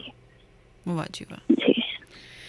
ਸਰਗੀ ਜੀ, ਬੜਾ ਖੂਬਸੂਰਤ ਤੁਹਾਡਾ ਸਫ਼ਰ ਰਿਹਾ ਹੈ, ਅਤੇ ਬੜਾ ਵਧੀਆ ਤੁਸੀਂ ਸਾਨੂੰ ਐਕਸਪਲੇਨ ਬੜੇ ਵਿਸਥਾਰ ਦੇ ਨਾਲ ਦੱਸ ਵੀ ਰਹੇ ਹੋ। ਬੜੀ ਚੰਗੀ ਗੱਲ ਆ ਕੁੜੀਆਂ ਵਾਸਤੇ, ਕਿਉਂਕਿ ਸੁਪਨੇ ਦੇਖੇ ਜਾਂਦੇ ਆ, ਹਰ ਇੱਕ ਅੱਖਾਂ ਦੀ ਫਿਤਰਤ ਹੁੰਦੀ ਆ ਉਹ ਸੁਪਨੇ ਦੇਖਦੀਆਂ, ਪਰ ਉਹ ਸੁਪਨੇ ਕਿਤੇ ਨਾ ਕਿਤੇ ਦਹਲੀਜ਼ 'ਤੇ ਦਮ ਤੋੜ ਦਿੰਦੇ ਆ, ਜਾਂ ਫਿਰ ਜਿਵੇਂ ਤੁਸੀਂ ਦੱਸਿਆ ਕਿ ਸਮਾਜ ਵਿੱਚ ਜਾਂ ਪਰਿਵਾਰ ਵਿੱਚ ਕੁਝ ਨਾ ਕੁਝ ਐਵੇਂ ਦੀ ਨਮੋਸ਼ੀ ਮਿਲਦੀ ਆ ਕਿ ਅਸੀਂ ਕਹਿ ਦਿੰਦੇ ਹਾਂ ਕਿ ਕੋਈ ਹੋਰ ਕੰਮ ਕਰ ਲੈਂਦੇ ਹਾਂ, ਸੁਪਨੇ ਛੱਡ ਦਿੰਦੇ ਹਾਂ। ਪਰ ਤੁਹਾਨੂੰ ਬੜਾ ਵਧੀਆ ਤੁਹਾਨੂੰ ਸਮਝਣ ਵਾਲਾ ਪਰਿਵਾਰ ਵੀ ਮਿਲਿਆ ਹੈ, ਕਿਉਂਕਿ ਮੈਂ ਪਰਸਨਲੀ ਵੀ ਇਹ ਮੰਨਦੀ ਹਾਂ ਕਿ ਜ਼ਰੂਰੀ ਨਹੀਂ ਪੜ੍ਹਾਈ ਲਿਖਾਈ ਨਾਲ ਹੀ ਤੁਸੀਂ ਕਿਸੇ ਨੂੰ ਸਮਝ ਸਕਦੇ ਹੋ। ਕਈ ਵਾਰੀ ਭਾਵਨਾਵਾਂ ਦਾ ਵੇਗ ਆ ਜਿਹੜੇ ਉਹ ਮਾਪੇ ਖਾਸ ਤੌਰ 'ਤੇ ਧੀਆਂ ਦਾ ਉਹ ਸਮਝ ਲੈਂਦੇ ਆ। ਸੋ ਇਹ ਬੜੀ ਵਧੀਆ ਗੱਲ ਆ। ਅਤੇ ਮੈਂ ਇੱਕ ਤੁਹਾਡਾ ਪ੍ਰੋਜੈਕਟ ਸਰਗੀ, ਮੈਂ ਕੁਛ ਟਾਈਮ ਪਹਿਲਾਂ ਵੀ ਇੱਕ ਤੁਹਾਡੀ ਬੜੀ ਵਧੀਆ ਵੀਡੀਓ ਆਈ ਸੀ, ਜਿਹਦੇ ਵਿੱਚ ਕਾਫੀ ਪੰਜਾਬੀ ਉਹਦੇ 'ਚ ਸੱਭਿਆਚਾਰ ਨੂੰ ਤੁਸੀਂ ਦਿਖਾਇਆ ਸੀ। ਅਤੇ ਤੁਹਾਡੀ ਜਿੰਨੀਆਂ ਕੁ ਵੀਡੀਓਜ਼ ਮੈਂ ਦੇਖੀਆਂ ਜਾਂ ਤੁਹਾਡਾ ਕੰਮ ਦੇਖਿਆ ਜਾਂ ਤੁਹਾਡਾ ਮੈਂ ਸਕ੍ਰਿਪਟ ਲਿਖਣ ਦਾ ਤਰੀਕਾ ਜਿਹੜਾ ਦੇਖਿਆ, ਉਹਦੇ ਵਿੱਚ ਕਿਤੇ ਨਾ ਕਿਤੇ ਮੈਨੂੰ ਮਹਿਸੂਸ ਹੁੰਦਾ ਕਿ ਜੜ੍ਹਾਂ ਜਿਹੜੀਆਂ ਪੰਜਾਬੀਅਤ ਦੀਆਂ, ਸਾਡੀ ਜ਼ੁਬਾਨ ਦੀਆਂ ਜਾਂ ਸਾਡੇ ਪਿਛੋਕੜ ਦੀਆਂ, ਉਹ ਕਿਤੇ ਨਾ ਕਿਤੇ ਝਲਕ ਪੈਂਦੀ ਹੁੰਦੀ ਉਹਨਾਂ ਚੀਜ਼ਾਂ ਦੀ। ਸੋ ਮੈਂ ਜ਼ਰੂਰ ਪੁੱਛੂੰਗੀ ਕਿ ਸਰਗੀ ਕੌਰ ਵੜਿੰਗ ਦਾ ਜਿਹੜਾ ਸੁਪਨਾ ਹੈ ਆਉਣ ਵਾਲੇ ਟਾਈਮ ਦੇ ਵਿੱਚ, ਭਾਵੇਂ ਉਹ ਸਕ੍ਰਿਪਟ ਹੋਵੇ, ਭਾਵੇਂ ਡਾਇਰੈਕਸ਼ਨ ਲਾਈਨ ਹੋਵੇ, ਕੀ ਸੁਪਨੇ ਆ ਤੁਹਾਡੇ, ਅਤੇ ਤੁਸੀਂ ਕੀ ਸੋਚਦੇ ਹੋ ਕਿ ਕੁੜੀਆਂ ਨੂੰ ਕਿਸ ਤਰੀਕੇ ਦੇ ਨਾਲ ਇਸ ਕੰਮ ਦੇ ਵਿੱਚ ਅੱਗੇ ਆਉਣਾ ਚਾਹੀਦਾ ਬਿਨਾਂ ਕੋਈ ਸੋਚੇ? ਜੀ ਜੀ ਜੀ, ਜਿਵੇਂ ਤੁਸੀਂ ਗੱਲ ਕੀਤੀ ਹੈਗੀ ਆ ਕਿ ਜਿਹੜੀਆਂ ਮੇਰੀਆਂ ਵੀਡੀਓਜ਼ ਹੁੰਦੀਆਂ ਨੇ ਜਾਂ ਮੈਂ ਕੁਛ ਲਿਖਦੀ ਹੈਗੀ ਆ, ਹਨਾ, ਇੱਕ ਤਾਂ ਮਤਲਬ ਤੁਸੀਂ ਥੋੜ੍ਹੇ ਜੇ ਕਿਤੇ ਨਾ ਕਿਤੇ ਦਿਲ ਦੇ ਵਿੱਚ ਤੁਹਾਡੇ ਹਮੇਸ਼ਾ ਇੱਕ ਇਨਸਾਨ ਜਿੰਦਾ ਰਹਿਣਾ ਚਾਹੀਦਾ ਹੈ। ਜਦੋਂ ਤੁਸੀਂ ਇਨਸਾਨ ਜਿੰਦਾ ਰਹਿੰਦਾ ਹੈ, ਕਹਿੰਦੇ ਨਾ, ਜੇ ਤੁਹਾਡੀ ਅੱਖ 'ਚ ਹੰਝੂ ਆਉਂਦਾ ਹੈ ਤਾਂ ਸਮਝ ਲਓ ਤੁਸੀਂ ਜਿਉਂਦੇ ਹੋ ਹਲੇ। ਵਾਹ ਜੀ ਵਾਹ। ਹਨਾ, ਤੁਸੀਂ ਮਰੇ ਨਹੀਂ ਹੈਗੇ। ਹਨਾ, ਹੰਝੂ ਉਦੋਂ ਆਉਂਦਾ ਆ ਜਦੋਂ ਤੁਹਾਡੇ ਦਿਲ ਦੇ ਅੰਦਰ ਕੋਈ ਚੀਜ਼ ਚੁੱਭਦੀ ਆ। ਬਿਲਕੁਲ ਜੀ। ਠੀਕ ਆ, ਤੁਸੀਂ ਆਸ-ਪਾਸ ਨੂੰ ਦੇਖ ਰਹੇ ਹੋ, ਤੁਸੀਂ ਮਹਿਸੂਸ ਕਰ ਰਹੇ ਹੋ, ਤੁਹਾਡੇ ਅੰਦਰ ਭਾਵਨਾਵਾਂ ਹੈਗੀਆਂ ਨੇ, ਹਨਾ, ਜਿਹੜੀਆਂ ਮਤਲਬ ਜੇ ਉਹਨਾਂ ਦੇ ਵਿੱਚ ਕੋਈ ਉਤਰਾਅ ਚੜਾਅ ਆਉਂਦਾ ਆ ਤਾਂ ਉਹਨਾਂ ਦੇ ਵਿੱਚ ਲਹਿਰਾਂ ਆਉਂਦੀਆਂ ਨੇ ਤੇ ਉਹ ਉੱਛੜ ਕੇ ਤੁਹਾਡੇ ਅੱਖਾਂ ਰਾਹੀਂ ਬਾਹਰ ਆਉਂਦੀਆਂ ਨੇ, ਤੁਹਾਡੇ ਬੁੱਲਾਂ ਦੀ ਮੁਸਕਰਾਹਟ ਰਾਹੀਂ ਬਾਹਰ ਆਉਂਦੀਆਂ ਨੇ, ਹਨਾ। ਤਾਂ ਇਹ ਜਿਹੜੀਆਂ ਸਾਰੀਆਂ ਚੀਜ਼ਾਂ ਨੇ ਬਹੁਤ ਇੰਪੋਰਟੈਂਟ ਨੇ। ਹੁਣ ਜਿਵੇਂ ਮੈਂ ਤੁਹਾਨੂੰ ਕਿਹਾ ਕਿ ਵੀ ਮੇਰਾ ਬਚਪਨ ਜਿਹੜਾ ਆ ਉਹ ਸਫ਼ਰ ਦੇ ਵਿੱਚ ਰਿਹਾ ਆ। ਤੁਸੀਂ ਕਦੇ ਰਹਿ ਰਹੇ ਹੋ ਆਪਣੇ ਦਾਦਕਿਆਂ 'ਚ ਰਹਿ ਰਹੇ ਹੋ, ਫਿਰ ਤੁਸੀਂ ਆਪਣੇ ਨਾਨਕਿਆਂ 'ਚ ਰਹਿ ਰਹੇ ਹੋ, ਤੇ ਤੁਸੀਂ ਫਿਰ ਇੱਕ ਕਿਸੇ ਅਣਜਾਣ ਪਿੰਡ 'ਚ ਜਾ ਕੇ ਰਹਿਣ ਲੱਗ ਜਾਂਦੇ ਹੋ, ਤਾਂ ਉਹ ਤੁਹਾਡੇ ਕਹਿ ਲਓ ਵੀ ਇਮੋਸ਼ਨਸ ਵੀ ਚੇਂਜ ਹੁੰਦੇ ਨੇ, ਕਿਉਂਕਿ ਤੁਹਾਨੂੰ ਤਰ੍ਹਾਂ ਤਰ੍ਹਾਂ ਦੇ ਲੋਕ ਮਿਲਦੇ ਨੇ। ਤੁਹਾਡੇ ਸਾਰੇ ਸਫ਼ਰ ਦੇ ਵਿੱਚ ਅਲੱਗ-ਅਲੱਗ ਤਰ੍ਹਾਂ ਦੀਆਂ ਘਟਨਾਵਾਂ ਵਾਪਰਦੀਆਂ ਨੇ। ਬਿਲਕੁਲ, ਠੀਕ ਹੈ ਨਾ। ਉਹ ਜਿਹੜੀਆਂ ਘਟਨਾਵਾਂ ਨੇ ਕੌਨਸ਼ੀਅਸ ਅਨਕੌਨਸ਼ੀਅਸ ਮਾਈਂਡ ਦੇ ਵਿੱਚ ਪਈਆਂ ਰਹਿੰਦੀਆਂ ਨੇ। ਠੀਕ ਆ, ਹੁੰਦੀਆਂ ਸਾਰਿਆਂ ਦੀ ਜ਼ਿੰਦਗੀ ਦੇ ਵਿੱਚ ਨੇ, ਪਰ ਬਹੁਤ ਘੱਟ ਲੋਕ ਨੇ ਜਿਹੜੀ ਇਹਨਾਂ ਚੀਜ਼ਾਂ ਨੂੰ ਮਹਿਸੂਸ ਕਰਦੇ ਨੇ, ਸਾਂਭ ਕੇ ਰੱਖਦੇ ਆ। ਬਿਲਕੁਲ, ਠੀਕ ਹੈ ਨਾ। ਜੀ ਜੀ ਜੀ, ਮਹਿਸੂਸ ਕਰਦੇ ਨੇ। ਫਿਰ ਉਹ ਇੱਦਾਂ ਦੀਆਂ ਬਹੁਤ ਸਾਰੀਆਂ ਚੀਜ਼ਾਂ ਮੇਰੇ ਨਾਲ ਹੁੰਦੀਆਂ ਰਹੀਆਂ, ਕਿਉਂਕਿ ਮੈਂ ਇੱਕ ਮਤਲਬ ਸਰਵਾਈਵਲ ਫੈਮਿਲੀ ਤੋਂ ਰਹੀ ਹਾਂ। ਮੇਰੇ ਜਿਹੜੇ ਨਾਨਕੇ ਨੇ ਉਹ ਉੱਥੋਂ ਉੱਠ ਕੇ ਆਏ ਸੀਗੇ ਪਾਕਿਸਤਾਨ 'ਚੋਂ ਵੰਡ ਵੇਲੇ, ਹਨਾ।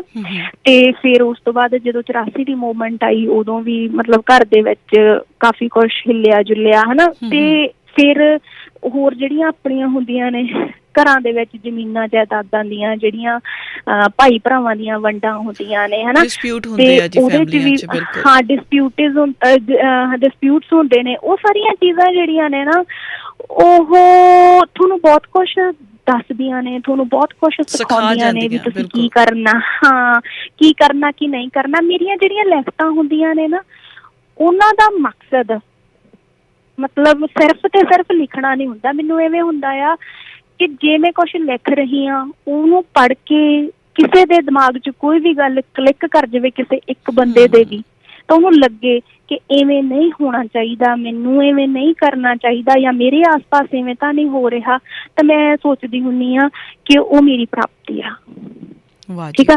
ਫਿਰ ਹੁਣ ਮੈਂ ਇੱਕ ਪਾਸੇ ਲਿਖ ਰਹੀ ਹੈਗੀ ਹਾਂ ਕਿ ਜੀ ਤੁਸੀਂ ਨਸ਼ਾ ਨਹੀਂ ਪ੍ਰਮੋਟ ਕਰਨਾ ਹੈਗਾ, ਤੁਸੀਂ ਹਥਿਆਰ ਨਹੀਂ ਪ੍ਰਮੋਟ ਕਰਨੇ ਹੈਗੇ, ਤੁਸੀਂ ਆਹ ਚੀਜ਼ ਨਹੀਂ ਕਰਨੀ। ਤੁਸੀਂ ਸੱਭਿਅਤਾ, ਜਿਹੜਾ ਸੱਭਿਆਚਾਰ ਆ ਉਹ ਤਾਂ ਸਮੇਂ ਦੇ ਅਨੁਸਾਰ ਬਦਲਦਾ ਰਹਿੰਦਾ ਹੈ। ਆਪਾਂ ਜੇ ਕਲਚਰ ਦੀ ਗੱਲ ਕਰੀਏ ਜੀ, ਕਲਚਰ ਉਹ ਨਹੀਂ, ਪਰ ਗੱਲ ਹੈਗੀ ਆ ਕਿ ਤੁਹਾਡੇ ਘਰਾਂ ਦੇ ਵਿੱਚ ਸ਼ਾਂਤੀ ਰਹਿਣੀ ਚਾਹੀਦੀ ਆ, ਤੁਹਾਡੀਆਂ ਮਾਵਾਂ ਸ਼ਾਂਤੀ ਨਾਲ ਸੌਣੀਆਂ ਚਾਹੀਦੀਆਂ ਨੇ।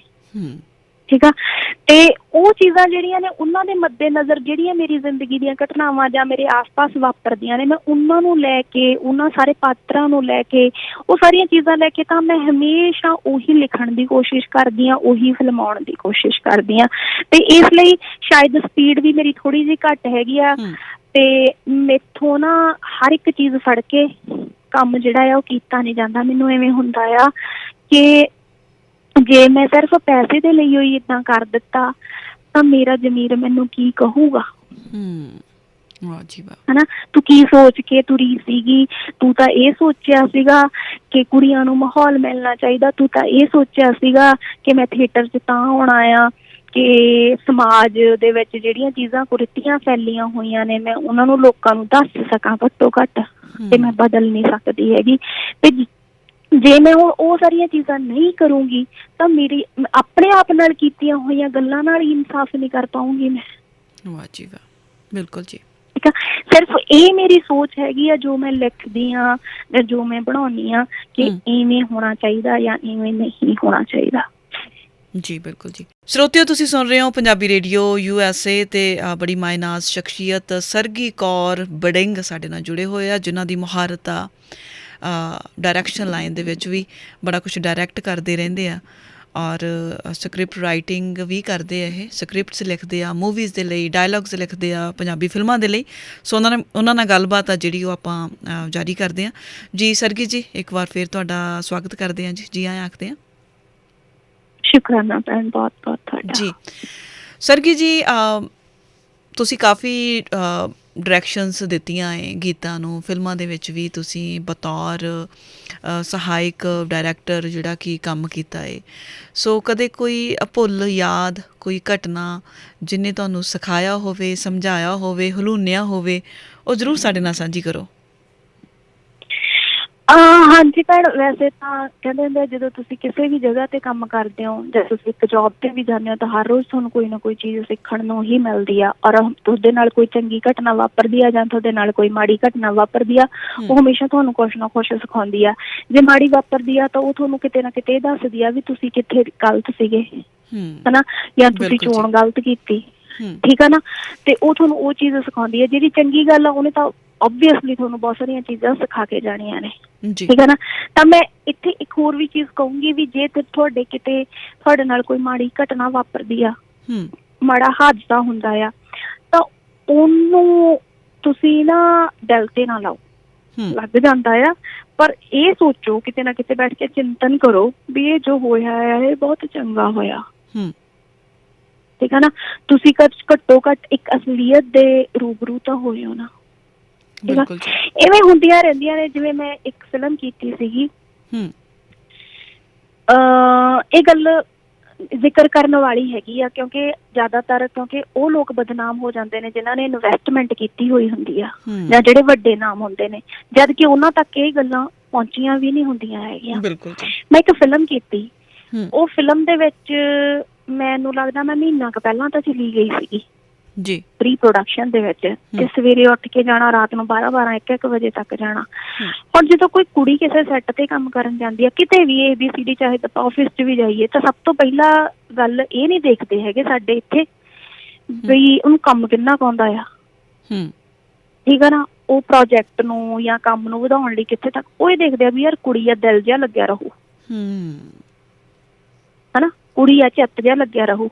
ਵੀ ਤੁਸੀਂ ਚਿੱਤ ਥੋੜ੍ਹਾ ਲਵਾਉਣਾ, ਤੁਸੀਂ ਕੰਮ ਕਰਾਓ, ਬੰਦੇ ਦੀ ਅਬਿਲਿਟੀ ਦੇਖੋ ਕੀ ਆ, ਹਨਾ। ਚਾਹੇ ਉਹ ਬੰਦਾ ਕਿੱਦਾਂ ਦਾ ਵੀ ਆ ਜੀ, ਕਿੱਦਾਂ ਦਾ ਵੀ ਆ, ਚੰਗਾ ਮਾੜਾ ਆ, ਤੁਸੀਂ ਦੇਖੋ ਉਹ ਆਪਣੀਆਂ ਪ੍ਰਾਇਓਰਿਟੀਜ਼, ਆਪਣੀਆਂ ਜ਼ਿੰਮੇਵਾਰੀਆਂ ਨੂੰ ਕਿੰਨਾ ਕੁ ਨਿਭਾ ਸਕਦਾ, ਠੀਕ ਆ। ਉਸ ਫਿਲਮ ਦੀ ਮੈਂ ਗੱਲ ਦੱਸਦੀ ਹਾਂ। ਉੱਥੇ ਜਾ ਕੇ ਮਤਲਬ ਕਿਉਂਕਿ ਮੈਨੂੰ ਵੀ ਏਦਾਂ ਸੀਗਾ, ਮੈਂ ਜਿਹੜਾ ਪ੍ਰੋਜੈਕਟ ਕਰਨਾ ਹੀ ਆ ਮੈਂ ਇਹਦੇ ਵਿੱਚੋਂ ਕੁਛ ਸਿੱਖਣਾ ਆ, ਤੇ ਉੱਥੇ ਜਾਣਾ ਰੋਜ਼। ਉੱਥੇ ਜਿਹੜਾ ਉਹਨਾਂ ਦਾ ਚੀਫ AD ਆ, ਐਸੋਸੀਏਟ ਹੈਗਾ ਆ, ਉਹ ਕਹਿੰਦਾ ਮੇਰੀਆਂ 40-50 ਫਿਲਮਾਂ ਜਿਹੜੀਆਂ ਨੇ ਅਸਿਸਟ ਕੀਤੀਆਂ ਹੋਈਆਂ ਨੇ, ਮੈਂ ਐਸੋਸੀਏਟ ਵੀ ਰਿਹਾ ਆ। ਤਾਂ ਪਹਿਲੀ ਗੱਲ ਜਿਹੜੀ ਮੈਨੂੰ ਝਟਕਾ ਦਿੱਤਾ, ਮੈਂ ਉਹਨੂੰ ਭਾਜੀ ਕਹਿ ਕੇ ਬੁਲਾਇਆ। ਉਹ ਕਹਿੰਦਾ ਮੈਨੂੰ ਭਾਜੀ ਨਾ ਕਹਿ, ਓਕੇ ਠੀਕ ਹੈ ਜੀ, ਫਿਲਮਾਂ ਵਾਲਿਆਂ 'ਚ ਕੋਈ ਭਾਜੀ ਨਹੀਂ ਹੁੰਦਾ ਹੈਗਾ। ਮੈਂ ਕਿਹਾ ਵੀ ਇਹ ਕੀ ਕਹਿ ਰਿਹਾ ਆ, ਚਲੋ ਮੈਂ ਕਿਹਾ ਅਗਲੇ ਦੀ ਮਰਜ਼ੀ ਆ, ਹਨਾ। ਮੈਂ ਨਾ ਸਰ ਕਹਿ ਕੇ ਬੁਲਾਉਣਾ ਸ਼ੁਰੂ ਕਰ ਦਿੱਤਾ ਜੀ, ਠੀਕ ਆ। ਫਿਰ ਉਸ ਤੋਂ ਬਾਅਦ ਅਸੀਂ ਫਿਰ ਵੀ ਬੈਠ ਕੇ ਕੰਮ, ਮੈਨੂੰ ਏਦਾਂ ਹੁੰਦਾ ਸੀ ਵੀ ਚੱਲ ਸਿੱਖਣਾ ਆ, ਕੁਛ ਵੀ ਵੱਡੇ ਨੇ, ਤਜਰਬੇ ਆ ਉਹਨਾਂ ਦੇ, ਹਨਾ। ਤੇ ਕੀ ਹੋਇਆ ਉਸ ਤੋਂ ਬਾਅਦ ਕਿ ਤੁਸੀਂ ਜਦੋਂ ਨਾਲ ਰਹਿਣਾ ਸ਼ੁਰੂ ਕਰ ਦਿੰਦੇ ਆ, ਤੁਹਾਨੂੰ ਪਤਾ ਲੱਗ ਜਾਂਦਾ ਹੁੰਦਾ ਆ ਵੀ ਤੁਸੀਂ ਕਿੰਨਾ ਕੁ ਸਿੱਖ ਸਕਦੇ ਆ ਇਸ ਬੰਦੇ ਤੋਂ, ਜਾਂ ਇਹ ਬੰਦਾ ਤੁਹਾਨੂੰ ਕਿੰਨਾ ਕੁ ਸਿਖਾ ਸਕਦਾ, ਠੀਕ ਆ।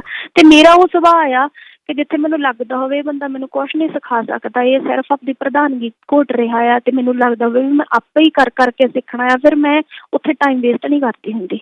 ਫਿਰ ਮੈਨੂੰ ਆਉਂਦਾ ਵੀ ਆਪਣੇ ਕੰਮ 'ਚ ਜੁੱਟ ਜਾਓ, ਹਨਾ। ਗਲਤ ਕਰ ਲਓਗੇ, ਗਲਤ ਕਰਕੇ ਸਿੱਖ ਲਓਗੇ, ਠੀਕ ਆ। ਵੀ ਇਹਦਾ ਨਹੀਂ ਮੈਂ ਮਨੋਰੰਜਨ ਕਰ ਸਕਦੀ। ਫਿਰ ਕੀ ਹੋਇਆ ਨਾ, ਉੱਥੇ ਫਿਲਮ ਸ਼ੁਰੂ ਹੋ ਗਈ। ਚਲੋ ਜੋ ਪਹਿਲਾਂ ਹੁੰਦਾ ਰਿਹਾ ਉਹ ਤਾਂ ਹੁੰਦਾ ਰਿਹਾ। ਫਿਲਮ ਸ਼ੁਰੂ ਹੋ ਗਈ ਸਵੇਰੇ 4 ਵਜੇ, ਮਤਲਬ ਮੈਂ ਨਿਕਲਣਾ, ਕਿਉਂਕਿ ਉਹਨਾਂ ਨੇ 5 ਵਜੇ ਦਾ ਟਾਈਮ ਦੇਣਾ, ਕਦੇ 5:30 ਦਾ ਦੇਣਾ। ਪਹਿਲੇ ਦਿਨ ਹੀ ਕੀ ਹੋਇਆ, ਕਿਤੇ ਮੈਂ ਨਾ, ਮੈਨੂੰ ਪਤਾ ਨਹੀਂ ਸੀਗਾ ਵੀ ਹੁੰਦਾ ਆ ਵੀ ਜਿਹੜੇ ਅਸਿਸਟੈਂਟ ਡਾਇਰੈਕਟਰ ਹੁੰਦੇ ਉਹਨਾਂ ਦੀ ਕਾਰ ਅਲੱਗ ਹੁੰਦੀ ਆ ਤੇ ਡਾਇਰੈਕਟਰ ਦੀ ਅਲੱਗ ਹੁੰਦੀ ਆ। ਉਹ ਜਿਹੜੇ ਘਰ 'ਚ ਡਾਇਰੈਕਟਰ ਠਹਿਰੇ ਹੋਏ ਸੀਗੇ ਉਹਦੇ ਸਾਹਮਣੇ ਮੈਂ ਰਹਿੰਦੀ ਹੁੰਦੀ ਸੀ, ਮੇਰਾ ਘਰ ਸੀਗਾ।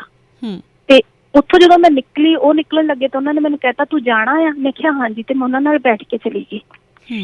ਬਾਈ ਜੀ ਉਹਨਾਂ ਨੇ ਕੀ ਕੀਤਾ ਨਾ, ਮੇਰੇ ਨਾਲ ਉਹ ਬੈਡ ਬਿਹੇਵ ਕੀਤਾ, ਤੂੰ ਤਾਂ ਲੰਬੀਆਂ ਛਾਲਾਂ ਮਾਰਦੀ ਆ, ਜਦ ਕਿ ਮੇਰੇ ਜ਼ਹਿਨ 'ਚ ਵੀ ਨਹੀਂ ਸੀ ਉਹ ਗੱਲ, ਹਨਾ। ਤੇ ਉਹ ਬੰਦਾ ਮੈਨੂੰ ਲਿਟਰਲੀ ਪਤਾ ਕੀ ਕਹਿੰਦਾ, ਤੂੰ ਨਾ, ਤੈਨੂੰ ਮੈਂ ਦੱਸ ਦਊਂਗਾ, ਤੈਨੂੰ ਮੈਂ ਸਬਕ ਸਿਖਾ ਦਊਂਗਾ, ਹਨਾ, ਤੈਨੂੰ ਜੇ ਮੈਂ ਸਾਹ ਲੈਣ ਜੋਗੀ ਵੀ ਛੱਡਤਾ ਸੈੱਟ ਤੇ। ਮੈਨੂੰ ਪਹਿਲੀ ਵਾਰ ਪਤਾ ਲੱਗਿਆ ਕਿ ਜਿਹੜਾ ਮਨੋਰੰਜਨ ਆ ਨਾ, ਜਿੱਥੇ ਅਸੀਂ ਮਨੋਰੰਜਨ ਜਿਹਨੂੰ ਕਹਿੰਦੇ ਆ, ਮਨੋਰੰਜਨ ਇੰਡਸਟਰੀ ਕਹਿੰਦੇ ਆ ਅਸੀਂ ਜਿਹਨੂੰ, ਉੱਥੇ ਸਿਆਸਤਾਂ ਵੀ ਹੁੰਦੀਆਂ ਨੇ। ਵਾਹ ਜੀ ਵਾਹ, ਬਿਲਕੁਲ ਬਿਲਕੁਲ ਸਹੀ ਗੱਲ ਤੁਹਾਡੀ। ਫਿਰ ਕੀ ਹੋਇਆ, ਉਹਨਾਂ ਨੇ ਮਤਲਬ ਇੰਨੀ ਕੁ ਗੱਲ ਤੋਂ ਮੇਰੇ ਮਨ 'ਚ ਨਹੀਂ ਕੁਛ ਵੀ ਹੈਗਾ, ਹਨਾ। ਤੇ ਮੈਂ ਬੜੀ ਪਰੇਸ਼ਾਨ ਹੋਈ ਤੇ ਮੈਂ ਗੱਲ ਸਾਂਝੀ ਕਰ ਲਈ ਫਿਰ ਡਾਇਰੈਕਟਰ ਨਾਲ। ਉਹ ਕਹਿੰਦੇ ਵੀ ਤੂੰ ਨਾ ਮੇਰੇ ਆਸ ਪਾਸ ਰਹਿ, ਵੀ ਤੂੰ ਡਾਇਰੈਕਸ਼ਨ ਸਿੱਖਣੀ ਆ ਨਾ, ਤੂੰ ਬੇਸ ਤੇ ਬੈਠ ਕੇ ਨਹੀਂ ਸਿੱਖ ਸਕਦੀ ਹੈਗੀ, ਤੂੰ ਇੱਥੇ ਰਹਿ। ਵੀ ਤੂੰ, ਮੈਂ ਤੈਨੂੰ ਕਿਹਾ ਕਰੂੰ ਵੀ ਆਹ ਕੰਮ ਸ਼ਾਰਟ ਰੈਡੀ ਕਰ ਦੋ, ਆਹ ਐਕਟਰ ਰੈਡੀ ਕਰ ਦੋ, ਤੂੰ ਅੱਗੇ ਜਾ ਕੇ ਕਨਵੇ ਕਰਨਾ। ਉਹਨਾਂ ਨੂੰ ਲੱਗਿਆ ਫਿਰ ਵੀ ਖਨੀ ਇਹ ਡਾਇਰੈਕਟਰ ਦੀ ਚਾਂਚੀ ਬਣ ਗਈ। ਠੀਕ ਆ ਬਈ ਭੈਣ, ਉਹਨਾਂ ਨੇ ਫਿਰ ਮੇਰੇ ਨਾਲ ਪਤਾ ਕੀ ਕੀਤਾ, ਮੈਨੂੰ ਨਾ ਉਹਨਾਂ ਨੇ ਛੱਡ ਕੇ ਜਾਣਾ ਸ਼ੁਰੂ ਕਰਤਾ। ਅੱਛਾ ਜੀ। ਸਵੇਰੇ ਪਿਕ ਕਰਨਾ ਬੰਦ ਕਰਤਾ, ਹਨਾ, ਵੀ ਆਊਗੀ ਨੀ, ਅਸੀਂ ਕਹਿ ਦਾਂਗੇ ਵੀ ਭੱਜ ਗਈ ਆ, ਆਈ ਨਹੀਂ ਆ, ਕੁਛ ਵੀ। ਉਹਨਾਂ ਨੇ ਜੇ ਮੈਨੂੰ ਨਾ 6 ਵਜੇ ਦਾ ਟਾਈਮ ਦੇਣਾ, ਤਾਂ ਤੁਸੀਂ ਮੰਨੋਗੇ ਮੈਂ ਸਵੇਰੇ 4 ਵਜੇ ਉੱਠ ਕੇ ਸੜਕ ਤੇ ਖੜ ਜਾਣਾ। ਸਿਆਲਾਂ ਦੇ ਦਿਨਾਂ ਦੇ ਵਿੱਚ, ਜਨਵਰੀ ਦਾ ਮਹੀਨਾ ਸੀ ਉਹ, ਦਸੰਬਰ ਜਾਂ ਜਨਵਰੀ ਦਾ। ਸਮਰਪਣ ਸੀ ਨਾ, ਇੱਕ ਡੈਡੀਕੇਸ਼ਨ ਸੀ ਕੰਮ ਨੂੰ ਲੈ ਕੇ। ਹਾਂ, ਮੈਂ 4 ਵਜੇ ਸੜਕ ਤੇ ਖੜ ਜਾਣਾ, ਵੀ ਮੈਨੂੰ ਲੈ ਕਿਤੇ ਇਵੇਂ ਨਾ ਕਹਿ ਦੇਣ ਵੀ ਉੱਥੇ ਖੜੀ ਨਹੀਂ ਸੀਗੀ। ਬਿਲਕੁਲ ਜੀ। ਹਾਂ, ਲੇਟ ਹੋ ਗਈ ਆ ਨਾ ਮੈਂ, 2-2 ਘੰਟੇ ਖੜ ਕੇ ਵੀ ਉੱਥੇ ਵੇਟ ਕਰ। ਫਿਰ ਵੀ ਕਈ ਵਾਰੀ ਏਦਾਂ ਹੋਣਾ ਕਿ ਉਹਨਾਂ ਨੇ ਮੈਨੂੰ ਛੱਡ ਕੇ ਚਲੇ ਜਾਣਾ, ਹਨਾ। ਫਿਰ ਮੈਨੂੰ ਪਤਾ ਲੱਗ ਗਿਆ ਸੀਗਾ ਵੀ ਇਹ ਕੰਮ ਇੰਨਾ ਸੌਖਾ ਨਹੀਂ ਹੈਗਾ ਜਿੰਨਾ ਮਹਿਸੂਸ ਕਰਦੇ ਇੱਥੇ। ਹਾਂ, ਵੀ ਇੱਥੇ ਕੁੜੀ ਨੂੰ ਉਹ ਪ੍ਰੋਸੈਸ ਦੇ ਵਿੱਚੋਂ ਗੁਜ਼ਰਨਾ ਪੈਂਦਾ ਆ ਜਿੱਥੇ ਕਰਕੇ ਇਸ ਇੰਡਸਟਰੀ ਨੂੰ ਬਦਨਾਮ ਕੀਤਾ ਜਾਂਦਾ। ਪਰ ਉੱਥੇ ਵੱਡੇ ਨਾਮ, ਵੱਡੇ ਡਾਇਰੈਕਟਰ, ਕਿਉਂਕਿ ਜਿਹੜੇ ਡਾਇਰੈਕਟਰ ਨੇ ਨਾ, ਉਹਨਾਂ ਦਾ ਮਤਲਬ ਉੱਥੇ ਸਿਰਫ ਤੇ ਸਿਰਫ ਕੰਮ ਕਰਨਾ। ਜਿਹੜੇ ਆ AD ਨੇ, ਚੀਫ AD ਨੇ, ਇਹ ਜਿਹੜਾ ਆ ਇਹ ਬਹੁਤ ਬਦਨਾਮ ਕਰਦੇ ਨੇ, ਕਿਉਂਕਿ ਇਹਨਾਂ ਕੋਲੇ ਕਿਸੇ ਕਿਸਮ ਦੀ ਕੋਈ ਅਵੇਲੇਬਿਲਿਟੀ ਨਹੀਂ ਹੁੰਦੀ। ਇੱਕ ਉਹ ਪ੍ਰੋਜੈਕਟ ਹੁੰਦਾ ਆ ਜਿੱਥੇ ਇਹਨਾਂ ਨੇ ਤੁਹਾਨੂੰ ਖਰਾਬ ਕਰਨਾ ਹੁੰਦਾ। ਤਾਂ ਮੈਂ ਆਪਣੀਆਂ ਭੈਣਾਂ ਨੂੰ ਇਹ ਗੱਲ ਕਹੂੰਗੀ, ਜੇ ਤੁਹਾਡੇ 'ਚ ਕੈਪੇਬਿਲਿਟੀ ਹੈਗੀ ਆ ਤਾਂ ਸਿੱਧੀ ਅਪਰੋਚ ਕਰੋ ਜਿਹੜੀਆਂ ਹਾਇਰ ਅਥਾਰਟੀਜ਼ ਆ। ਕਦੇ ਇਹਨਾਂ ਦੇ ਝਾਂਸਿਆਂ ਦੇ ਵਿੱਚ ਨਾ ਆਓ, ਜਿਹੜੇ ADs ਹੁੰਦੇ ਨੇ ਜਾਂ ਕੁਛ ਵੀ। ਇਹਨਾਂ ਨੇ ਸਿਰਫ ਤੇ ਸਿਰਫ ਤੁਹਾਨੂੰ ਆਪਦੇ ਇੰਟਰਟੇਨਮੈਂਟ ਦੇ ਲਈ ਉੱਥੇ ਬੁਲਾਉਣਾ ਹੁੰਦਾ। ਜੇ ਤੁਸੀਂ ਇਹਨਾਂ ਨਾਲ ਚੱਜ ਨਾਲ, ਢੰਗ ਨਾਲ ਗੱਲ ਕਰੋਗੇ ਤਾਂ ਤੁਸੀਂ ਸਾਰੇ ਹੀ ਚੰਗੇ ਆ, ਨਹੀਂ ਇਹ ਪੂਰਾ ਗੈਂਗ ਬਣ ਜਾਂਦਾ ਆ। ਤੁਹਾਡਾ ਕੀਤਾ ਕਰਾਇਆ ਸਾਰਾ ਇਹ ਖੂਹ 'ਚ ਪਾ ਦਿੰਦੇ ਨੇ ਜੀ। ਠੀਕ ਹੈ ਨਾ, ਗੱਲ ਕਰੋ, ਗੱਲ ਬੈਠ ਕੇ ਕਰੋ। ਉਸ ਤੋਂ ਬਾਅਦ ਜਿਹੜੇ ਨੇ ਇਹ ਸਾਰੀਆਂ ਚੀਜ਼ਾਂ ਜਿਹੜੀਆਂ ਮੇਰੇ ਨਾਲ ਸਬਕ ਬਣ ਕੇ ਚੱਲਦੀਆਂ ਰਹੀਆਂ, ਤੇ ਔਰ ਮੈਂ ਹਰ ਜਗ੍ਹਾ ਤੇ ਮੁੜ ਕੇ ਅਵੇਅਰ ਰਹੀ। ਜੇ ਮੈਂ ਕੰਮ ਕਰਨਾ ਆ ਘੱਟ ਕਰ ਲਊਂਗੀ, ਪਰ ਮੈਂ ਕਰਨਾ ਤਾਂ ਠੋਕ ਵਜਾ ਕੇ ਕਰਨਾ ਆ। ਕਿਉਂਕਿ ਜਿਹੜਾ ਤੁਹਾਡੇ ਨਾਲ, ਤੁਸੀਂ ਇੱਕ ਤਾਂ ਤੁਸੀਂ ਮਿਹਨਤ ਕਰ ਰਹੇ ਹੁੰਦੇ ਆ, ਇੱਕ ਫਿਰ ਤੁਸੀਂ ਮਾਨਸਿਕ ਤੌਰ ਤੇ ਪੀੜਾ ਚੱਲ ਰਹੇ ਹੁੰਦੇ ਆ। ਬਿਲਕੁਲ ਜੀ। ਸਰਗੀ ਜੀ, ਪਿਛਲੇ ਦਿਨੀ ਬਾਲੀਵੁੱਡ ਦੇ ਵਿੱਚ ਇੱਕ ਵਰਡ ਬੜਾ ਫੇਮਸ ਹੋਇਆ, ਵੈਸੇ ਤਾਂ ਕਾਫੀ ਟਾਈਮ ਤੋਂ ਆ ਚਰਚਾ ਦਾ ਵਿਸ਼ਾ ਰਿਹਾ, ਕਿ ਨੈਪੋਟਿਜ਼ਮ, ਭਾਈ ਭਤੀਜਾਵਾਦ।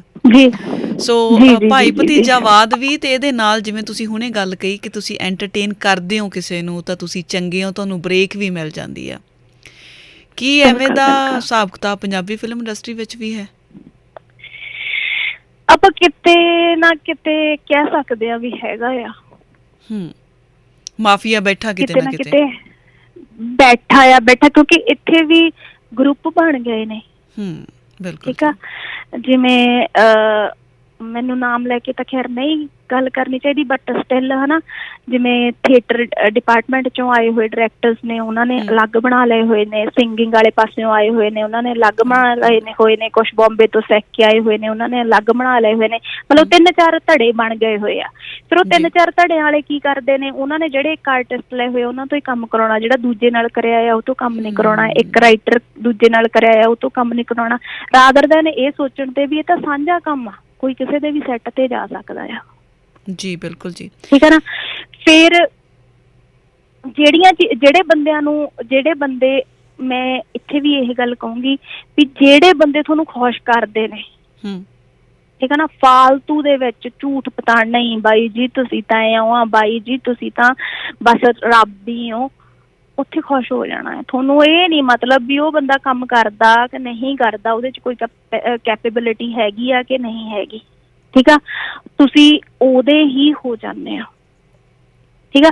ਮੈਨੂੰ ਇਹ ਨਹੀਂ ਸਮਝ ਲੱਗਦੀ ਹੈਗੀ ਕਿ ਅਸੀਂ ਇੱਕ ਲੈਵਲ ਤੇ ਪਹੁੰਚ ਕੇ ਵੀ ਇੱਕ ਲੈਵਲ ਤੇ, ਕਿਉਂਕਿ ਜਿਹੜਾ ਫਿਲਮ ਬਣਾਉਣਾ ਆ ਨਾ ਤੇ ਫਿਲਮ ਲਿਖਣਾ ਜੀ, ਉਹ ਸਭ ਤੋਂ ਇੰਟੈਲੀਜੈਂਟ ਬੰਦੇ ਦਾ ਕੰਮ ਆ, ਕ੍ਰੀਏਟਿਵਿਟੀ ਕਰਨੀ। ਕਿਉਂਕਿ ਬਾਕੀ ਚੀਜ਼ਾਂ ਤਾਂ ਤੁਸੀਂ ਕਿਤੋਂ ਪੜ੍ਹ ਲਓਗੇ, ਪੜ੍ਹ ਕੇ ਪੇਪਰ ਦੇ ਦੋਗੇ, ਬਿਜ਼ਨਸ ਆ ਤੁਸੀਂ ਕਿਸੇ ਤੋਂ ਪੜ੍ਹ ਲਓਗੇ, ਤੁਸੀਂ ਸਿੱਖ ਲਓਗੇ। ਜਿਹੜੀ ਫਿਲਮ ਆ ਉਹ ਤਾਂ ਤੁਸੀਂ ਕਿਸੇ ਤੋਂ ਦੇਖ ਕੇ ਨਹੀਂ ਕਰ ਸਕਦੇ ਨਾ, ਉਹ ਤਾਂ ਤੁਹਾਨੂੰ ਆਪਣੀ ਕ੍ਰੀਏਸ਼ਨ ਕਰਨੀ ਪੈਣੀ ਆ, ਲਿਖਣੀ ਆ ਤਾਂ ਆਪਣੀ ਕ੍ਰੀਏਸ਼ਨ ਕਰਨੀ ਪੈਣੀ ਆ।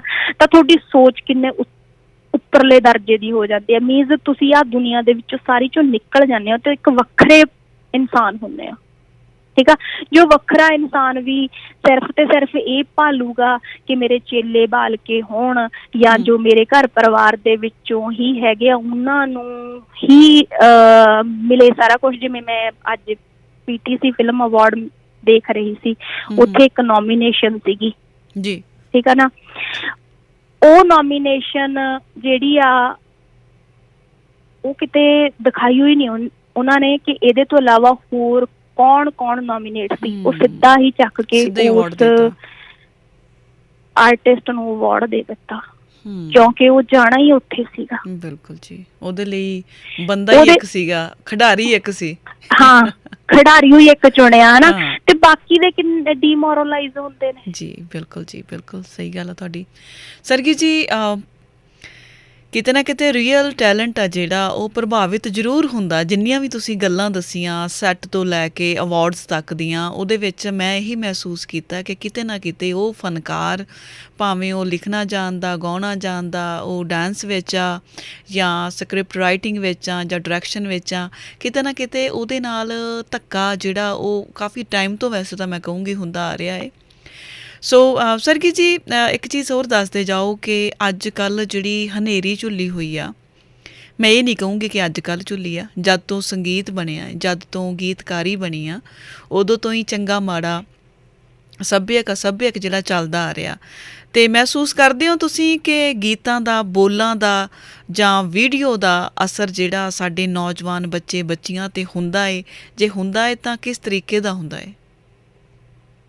100% ਹੁੰਦਾ ਹੈ। ਤੁਸੀਂ ਬੱਚਿਆਂ ਦੀ ਕੀ ਗੱਲ ਕਰਦੇ ਹੋ ਹਨਾ ਜੀ। ਮੈਂ 30+ ਹਾਂ ਇਸ ਵਕਤ, ਠੀਕ ਆ।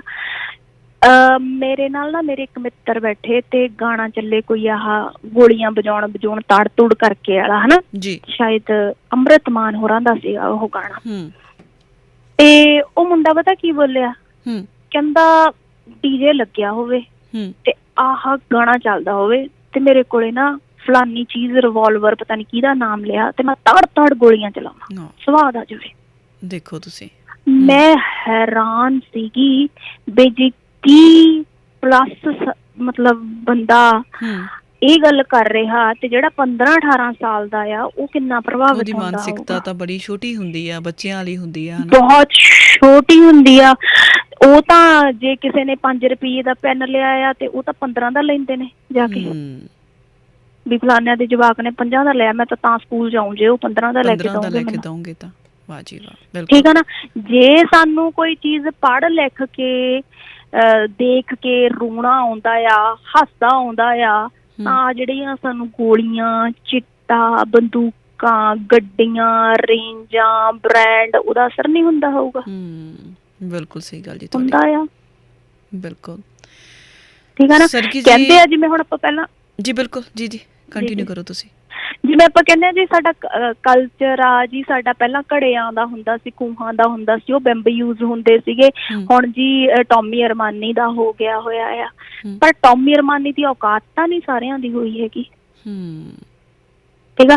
ਹੁਣ ਅਸੀਂ ਟੋਮੀ ਅਰਮਾਨੀ ਕਰੀ ਜਾਵਾਂਗੇ, ਰੇਂਜ ਰੋਵਰਾਂ ਕਰੀ ਜਾਵਾਂਗੇ, ਔਕਾਤ ਤਾਂ ਸਾਡੀ ਸਾਈਕਲਾਂ ਦੀ ਵੀ ਨਹੀਂ ਹੈਗੀ। ਸਾਡਾ ਮੁਲਕ ਅਗਾਂਹ ਬਹੁਤ ਚਲਿਆ ਗਿਆ ਆ, ਪਰ ਅਸੀਂ ਪਛੜ ਕਿੰਨੇ ਗਏ ਆ ਫਾਈਨੈਂਸ਼ੀਅਲੀ। ਵਾਹ ਜੀ ਸਾਡੇ ਤੇ ਬਿਲਕੁਲ ਜੀ। ਕਰਜ਼ੇ ਨੇ, ਸਾਡੇ ਘਰ ਡੁੱਬੇ ਪਏ ਨੇ ਕਰਜ਼ਿਆਂ ਦੇ ਵਿੱਚ। ਅਸੀਂ ਕਿਸਾਨਾਂ ਦੇ ਪਰਿਵਾਰਾਂ ਦੇ ਵਿੱਚੋਂ ਹੈਗੇ ਆ।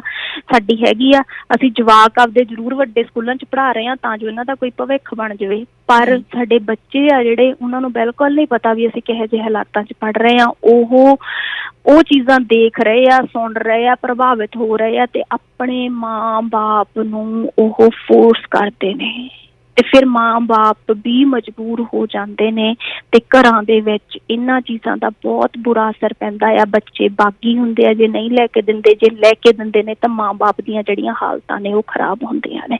ਤੇ ਸਾਰਾ ਸਿਸਟਮ ਆ, ਇੱਕ ਫਿਲਾਸਫਰ ਆ, ਉਹਨਾਂ ਦਾ ਕਹਿਣਾ ਕਿ ਜੇ ਤੁਸੀਂ ਕਿਸੇ ਮੁਲਕ ਦੀ ਤਰੱਕੀ ਦੇਖਣੀ ਹੋਵੇ ਤਾਂ ਤੁਸੀਂ ਉੱਥੋਂ ਦਾ ਸੰਗੀਤ, ਉੱਥੋਂ ਦਾ ਸਾਹਿਤ ਦੇਖ ਲਵੋ। ਵਾਹ ਜੀ ਵਾਹ, ਬਿਲਕੁਲ ਜੀ। ਜਿੰਨਾ ਕੁ ਉੱਥੋਂ ਦਾ ਸਾਹਿਤ ਤੇ ਸੰਗੀਤ ਰਿਚ ਆ, ਉਹ ਓਨਾ ਹੀ ਉੱਨਤ ਦੇਸ਼ ਹੈਗਾ ਆ। ਤੇ ਹੁਣ ਅਸੀਂ ਆਪਣਾ ਦੇਖ ਕੇ ਅੰਦਾਜ਼ਾ ਲਾ ਸਕਦੇ ਹਾਂ ਜੀ। ਸਰਗੀ ਜੀ, ਜਾਂਦੇ ਜਾਂਦੇ ਸੁਨੇਹਾ ਸਰੋਤਿਆਂ ਦੇ ਨਾਮ, ਸਾਡੇ ਸਾਰਿਆਂ ਦੇ ਨਾਮ, ਕੀ ਕਹਿਣਾ ਚਾਹੋਗੇ? ਸੁਨੇਹਾ ਤਾਂ ਮੈਂ ਇਹੀ ਦੇਣਾ ਚਾਹੂੰਗੀ ਕਿ ਬਿਲਕੁਲ ਪੋਜ਼ਿਟਿਵ ਰਹਿ ਕੇ ਸੋਚਣਾ ਆ, ਆਪਣੇ ਇਰਾਦਿਆਂ 'ਚ ਦ੍ਰਿੜ ਰਹਿਣਾ ਆ, ਹਮੇਸ਼ਾ ਵਾਧੇ ਘਾਟੇ ਚੱਲਦੇ ਰਹਿਣੇ ਆ, ਕਿਸੇ ਕਿਸਮ ਦਾ ਕੰਪਰੋਮਾਈਜ਼ ਨਾ ਕਰੋ ਲਾਈਫ ਦੇ ਵਿੱਚ। ਇੱਕ ਕਦੇ ਵੀ ਝੂਠ ਨਾ ਬੋਲੋ, ਆਪਣੇ ਆਪ ਤੇ ਵਿਸ਼ਵਾਸ ਰੱਖੋ, ਕਿਉਂਕਿ ਅਸੀਂ ਸਾਰੀ ਦੁਨੀਆ ਨੂੰ ਝੂਠ ਬੋਲ ਦੇਵਾਂਗੇ, ਆਪਣੇ ਆਪ ਨੂੰ ਕਿਵੇਂ ਝੂਠ ਬੋਲਾਂਗੇ। ਕੋਈ ਵੀ ਕੰਮ ਕਰਨਾ ਆ ਡਹਿ ਕੇ ਕਰੋ, ਸੱਚ ਕੋਈ ਬੋਲਣਾ ਆ ਤਾਂ ਸੱਚ ਦੇ ਨਾਲ, ਦੁਸ਼ਮਣ ਦੇ ਨਾਲ ਵੀ ਖੜ ਜਾਵੋ। ਵਾਹ ਜੀ ਵਾਹ। ਠੀਕ ਆ, ਤੇ ਆਪਣੇ ਕੰਮ 'ਚ ਨਿਪੁੰਨ ਰਹੋ, ਮੰਜ਼ਿਲ ਇੱਕ ਨਾ ਇੱਕ ਦਿਨ ਜ਼ਰੂਰ ਮਿਲਦੀ ਆ। ਪਰਮਾਤਮਾ ਤੁਹਾਡੇ ਨਾਲ ਖੜਦਾ ਆ ਜੇ ਤੁਸੀਂ ਆਪਦੇ ਆਪ ਨਾਲ ਸੱਚੇ ਹੈਗੇ ਹੋ। ਠੀਕ ਆ ਨਾ, ਦ੍ਰਿੜ ਰਹੋ, ਸੱਚੇ ਰਹੋ, ਹਮੇਸ਼ਾ ਸਾਰਿਆਂ ਲਈ ਚੰਗਾ ਸੋਚੋ। ਜੇ ਕੋਈ ਖੂਹ 'ਚ ਡਿੱਗ ਰਿਹਾ ਆ ਨਾ, ਅੱਜ ਕੱਲ੍ਹ ਕਹਿੰਦੇ ਡਿੱਗਦਾ ਤਾਂ ਡਿੱਗਣ ਤੋਂ ਬਿਨਾਂ ਮੰਗਿਆ ਸਲਾਹ ਨਹੀਂ ਦੇਣੀ ਚਾਹੀਦੀ। ਮੈਂ ਕਹਿੰਦੀ ਹਾਂ ਨਹੀਂ, ਬਚਾ ਲਓ। ਜੇ ਕੋਈ ਡਿੱਗਣ ਲੱਗਿਆ ਉਹਦੀ ਬਾਂਹ ਫੜ ਲਓ, ਉਹਨੂੰ 2 ਘੜੀਆਂ ਲਈ ਤਾਂ ਬੁਰਾ ਲੱਗੂਗਾ, ਪਰ ਉਹਨੂੰ ਐਟ ਦਾ ਐਂਡ ਤਾਂ ਪਤਾ ਲੱਗ ਜੂਗਾ ਵੀ ਉਹਨੇ ਮੈਨੂੰ ਕਿਸੇ ਵਜ੍ਹਾ ਕਰਕੇ ਫੜਿਆ ਸੀਗਾ, ਕਿੰਨੇ ਡਿੱਗ ਪਊਗਾ। ਠੀਕ ਆ, ਤੇ ਸੋ ਆਪਣੀ ਸੁਸਾਇਟੀ ਦੇ ਲਈ, ਆਪਣੇ ਪਰਿਵਾਰ ਦੇ ਲਈ ਹਮੇਸ਼ਾ ਅਵੇਅਰ ਰਹੋ। ਕਿਸੇ ਨੂੰ ਬੁਰਾ ਬੋਲੋ ਨਾ, ਪਰ ਬੁਰਾ ਹੋਣ ਨਾ ਦਿਓ, ਕਿਸੇ ਦਾ ਬੁਰਾ ਕਰੋ ਨਾ।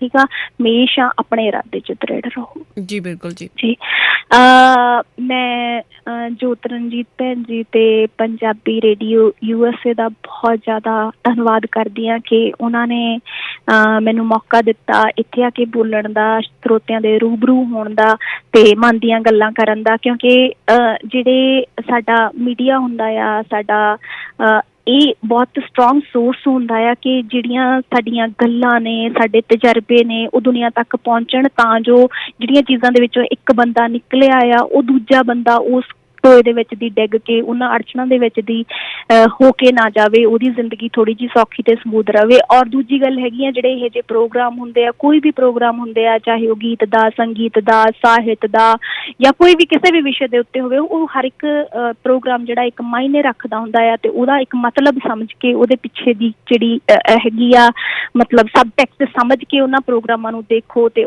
ਤੁਸੀਂ ਆਪਣਾ ਵਿਚਾਰ ਜ਼ਰੂਰ ਦਿਓ। ਤੇ ਮੈਂ ਬਹੁਤ ਧੰਨਵਾਦ ਕਰਦੀ ਹੈਗੀ ਆ ਪੰਜਾਬੀ ਰੇਡੀਓ USA ਦਾ ਕਿ ਮੈਂ ਅੱਜ ਇੱਥੇ ਆਈ ਤੇ ਉਹਨਾਂ ਨੇ ਮੈਨੂੰ ਬੋਲਣ ਦਾ ਮੌਕਾ ਦਿੱਤਾ। ਤੇ ਮੈਂ ਸਾਰੇ ਸਰੋਤਿਆਂ ਨੂੰ ਅਪੀਲ ਕਰੂੰਗੀ ਕਿ ਤੁਸੀਂ ਇਸ ਚੈਨਲ ਦੇ ਨਾਲ ਜ਼ਰੂਰ ਜੁੜੋ। ਜੀ ਸਰਗੀ ਜੀ, ਬਹੁਤ ਬਹੁਤ ਧੰਨਵਾਦ ਜੀ, ਤੇ ਪਿਆਰ ਭਰੀ ਸਤਿ ਸ਼੍ਰੀ ਅਕਾਲ। ਸ਼ੁਕਰਾਨਾ ਭੈਣ, ਸ਼ੁਕਰਾਨਾ ਬਹੁਤ ਜ਼ਿਆਦਾ, ਤੇ ਬਹੁਤ ਜ਼ਿਆਦਾ ਪਿਆਰ ਤੇ ਸਤਿਕਾਰ ਇੱਕ ਵਾਰ ਫਿਰ ਸਾਰੇ ਸਰੋਤਿਆਂ ਨੂੰ। ਸਰੋਤਿਓ, ਇਹ ਸਨ ਸਰਗੀ ਕੌਰ ਵੜਿੰਗ, ਉੱਘੀ ਵੀਡੀਓ ਡਾਇਰੈਕਟਰ, ਸਕ੍ਰਿਪਟ ਰਾਈਟਰ, ਜਿਨ੍ਹਾਂ ਨੇ ਕਈ ਗੀਤਾਂ ਦੀਆਂ ਵੀਡੀਓਜ਼ ਦਾ ਫਿਲਮਾਂਕਨ ਕੀਤਾ ਹੈ ਤੇ ਹੋਰ ਵੀ ਕਾਫੀ ਪੰਜਾਬੀ ਮੂਵੀਜ਼ ਦੇ ਵਿੱਚ ਬਤੌਰ ਸਹਾਇਕ ਨਿਰਦੇਸ਼ਕ ਰਹੇ ਆ। ਸੋ ਉਮੀਦ ਕਰਦੀ ਹਾਂ ਕਿ ਗੱਲਬਾਤ ਤੁਹਾਨੂੰ ਜ਼ਰੂਰ ਚੰਗੀ ਲੱਗੀ ਹੋਊਗੀ। ਜੋਤਰਨਜੀਤ ਕੌਰ ਨੂੰ ਦਿਓ ਇਜਾਜ਼ਤ, ਇਸੇ ਤਰ੍ਹਾਂ ਸੁਣਦੇ ਰਹੋ ਪੰਜਾਬੀ ਰੇਡੀਓ USA। ਮੇਰੇ ਵੱਲੋਂ ਤੁਹਾਨੂੰ ਸਾਰਿਆਂ ਨੂੰ ਪਿਆਰ ਭਰੀ ਸਤਿ ਸ਼੍ਰੀ ਅਕਾਲ। ਰੱਬ ਰਾਖਾ।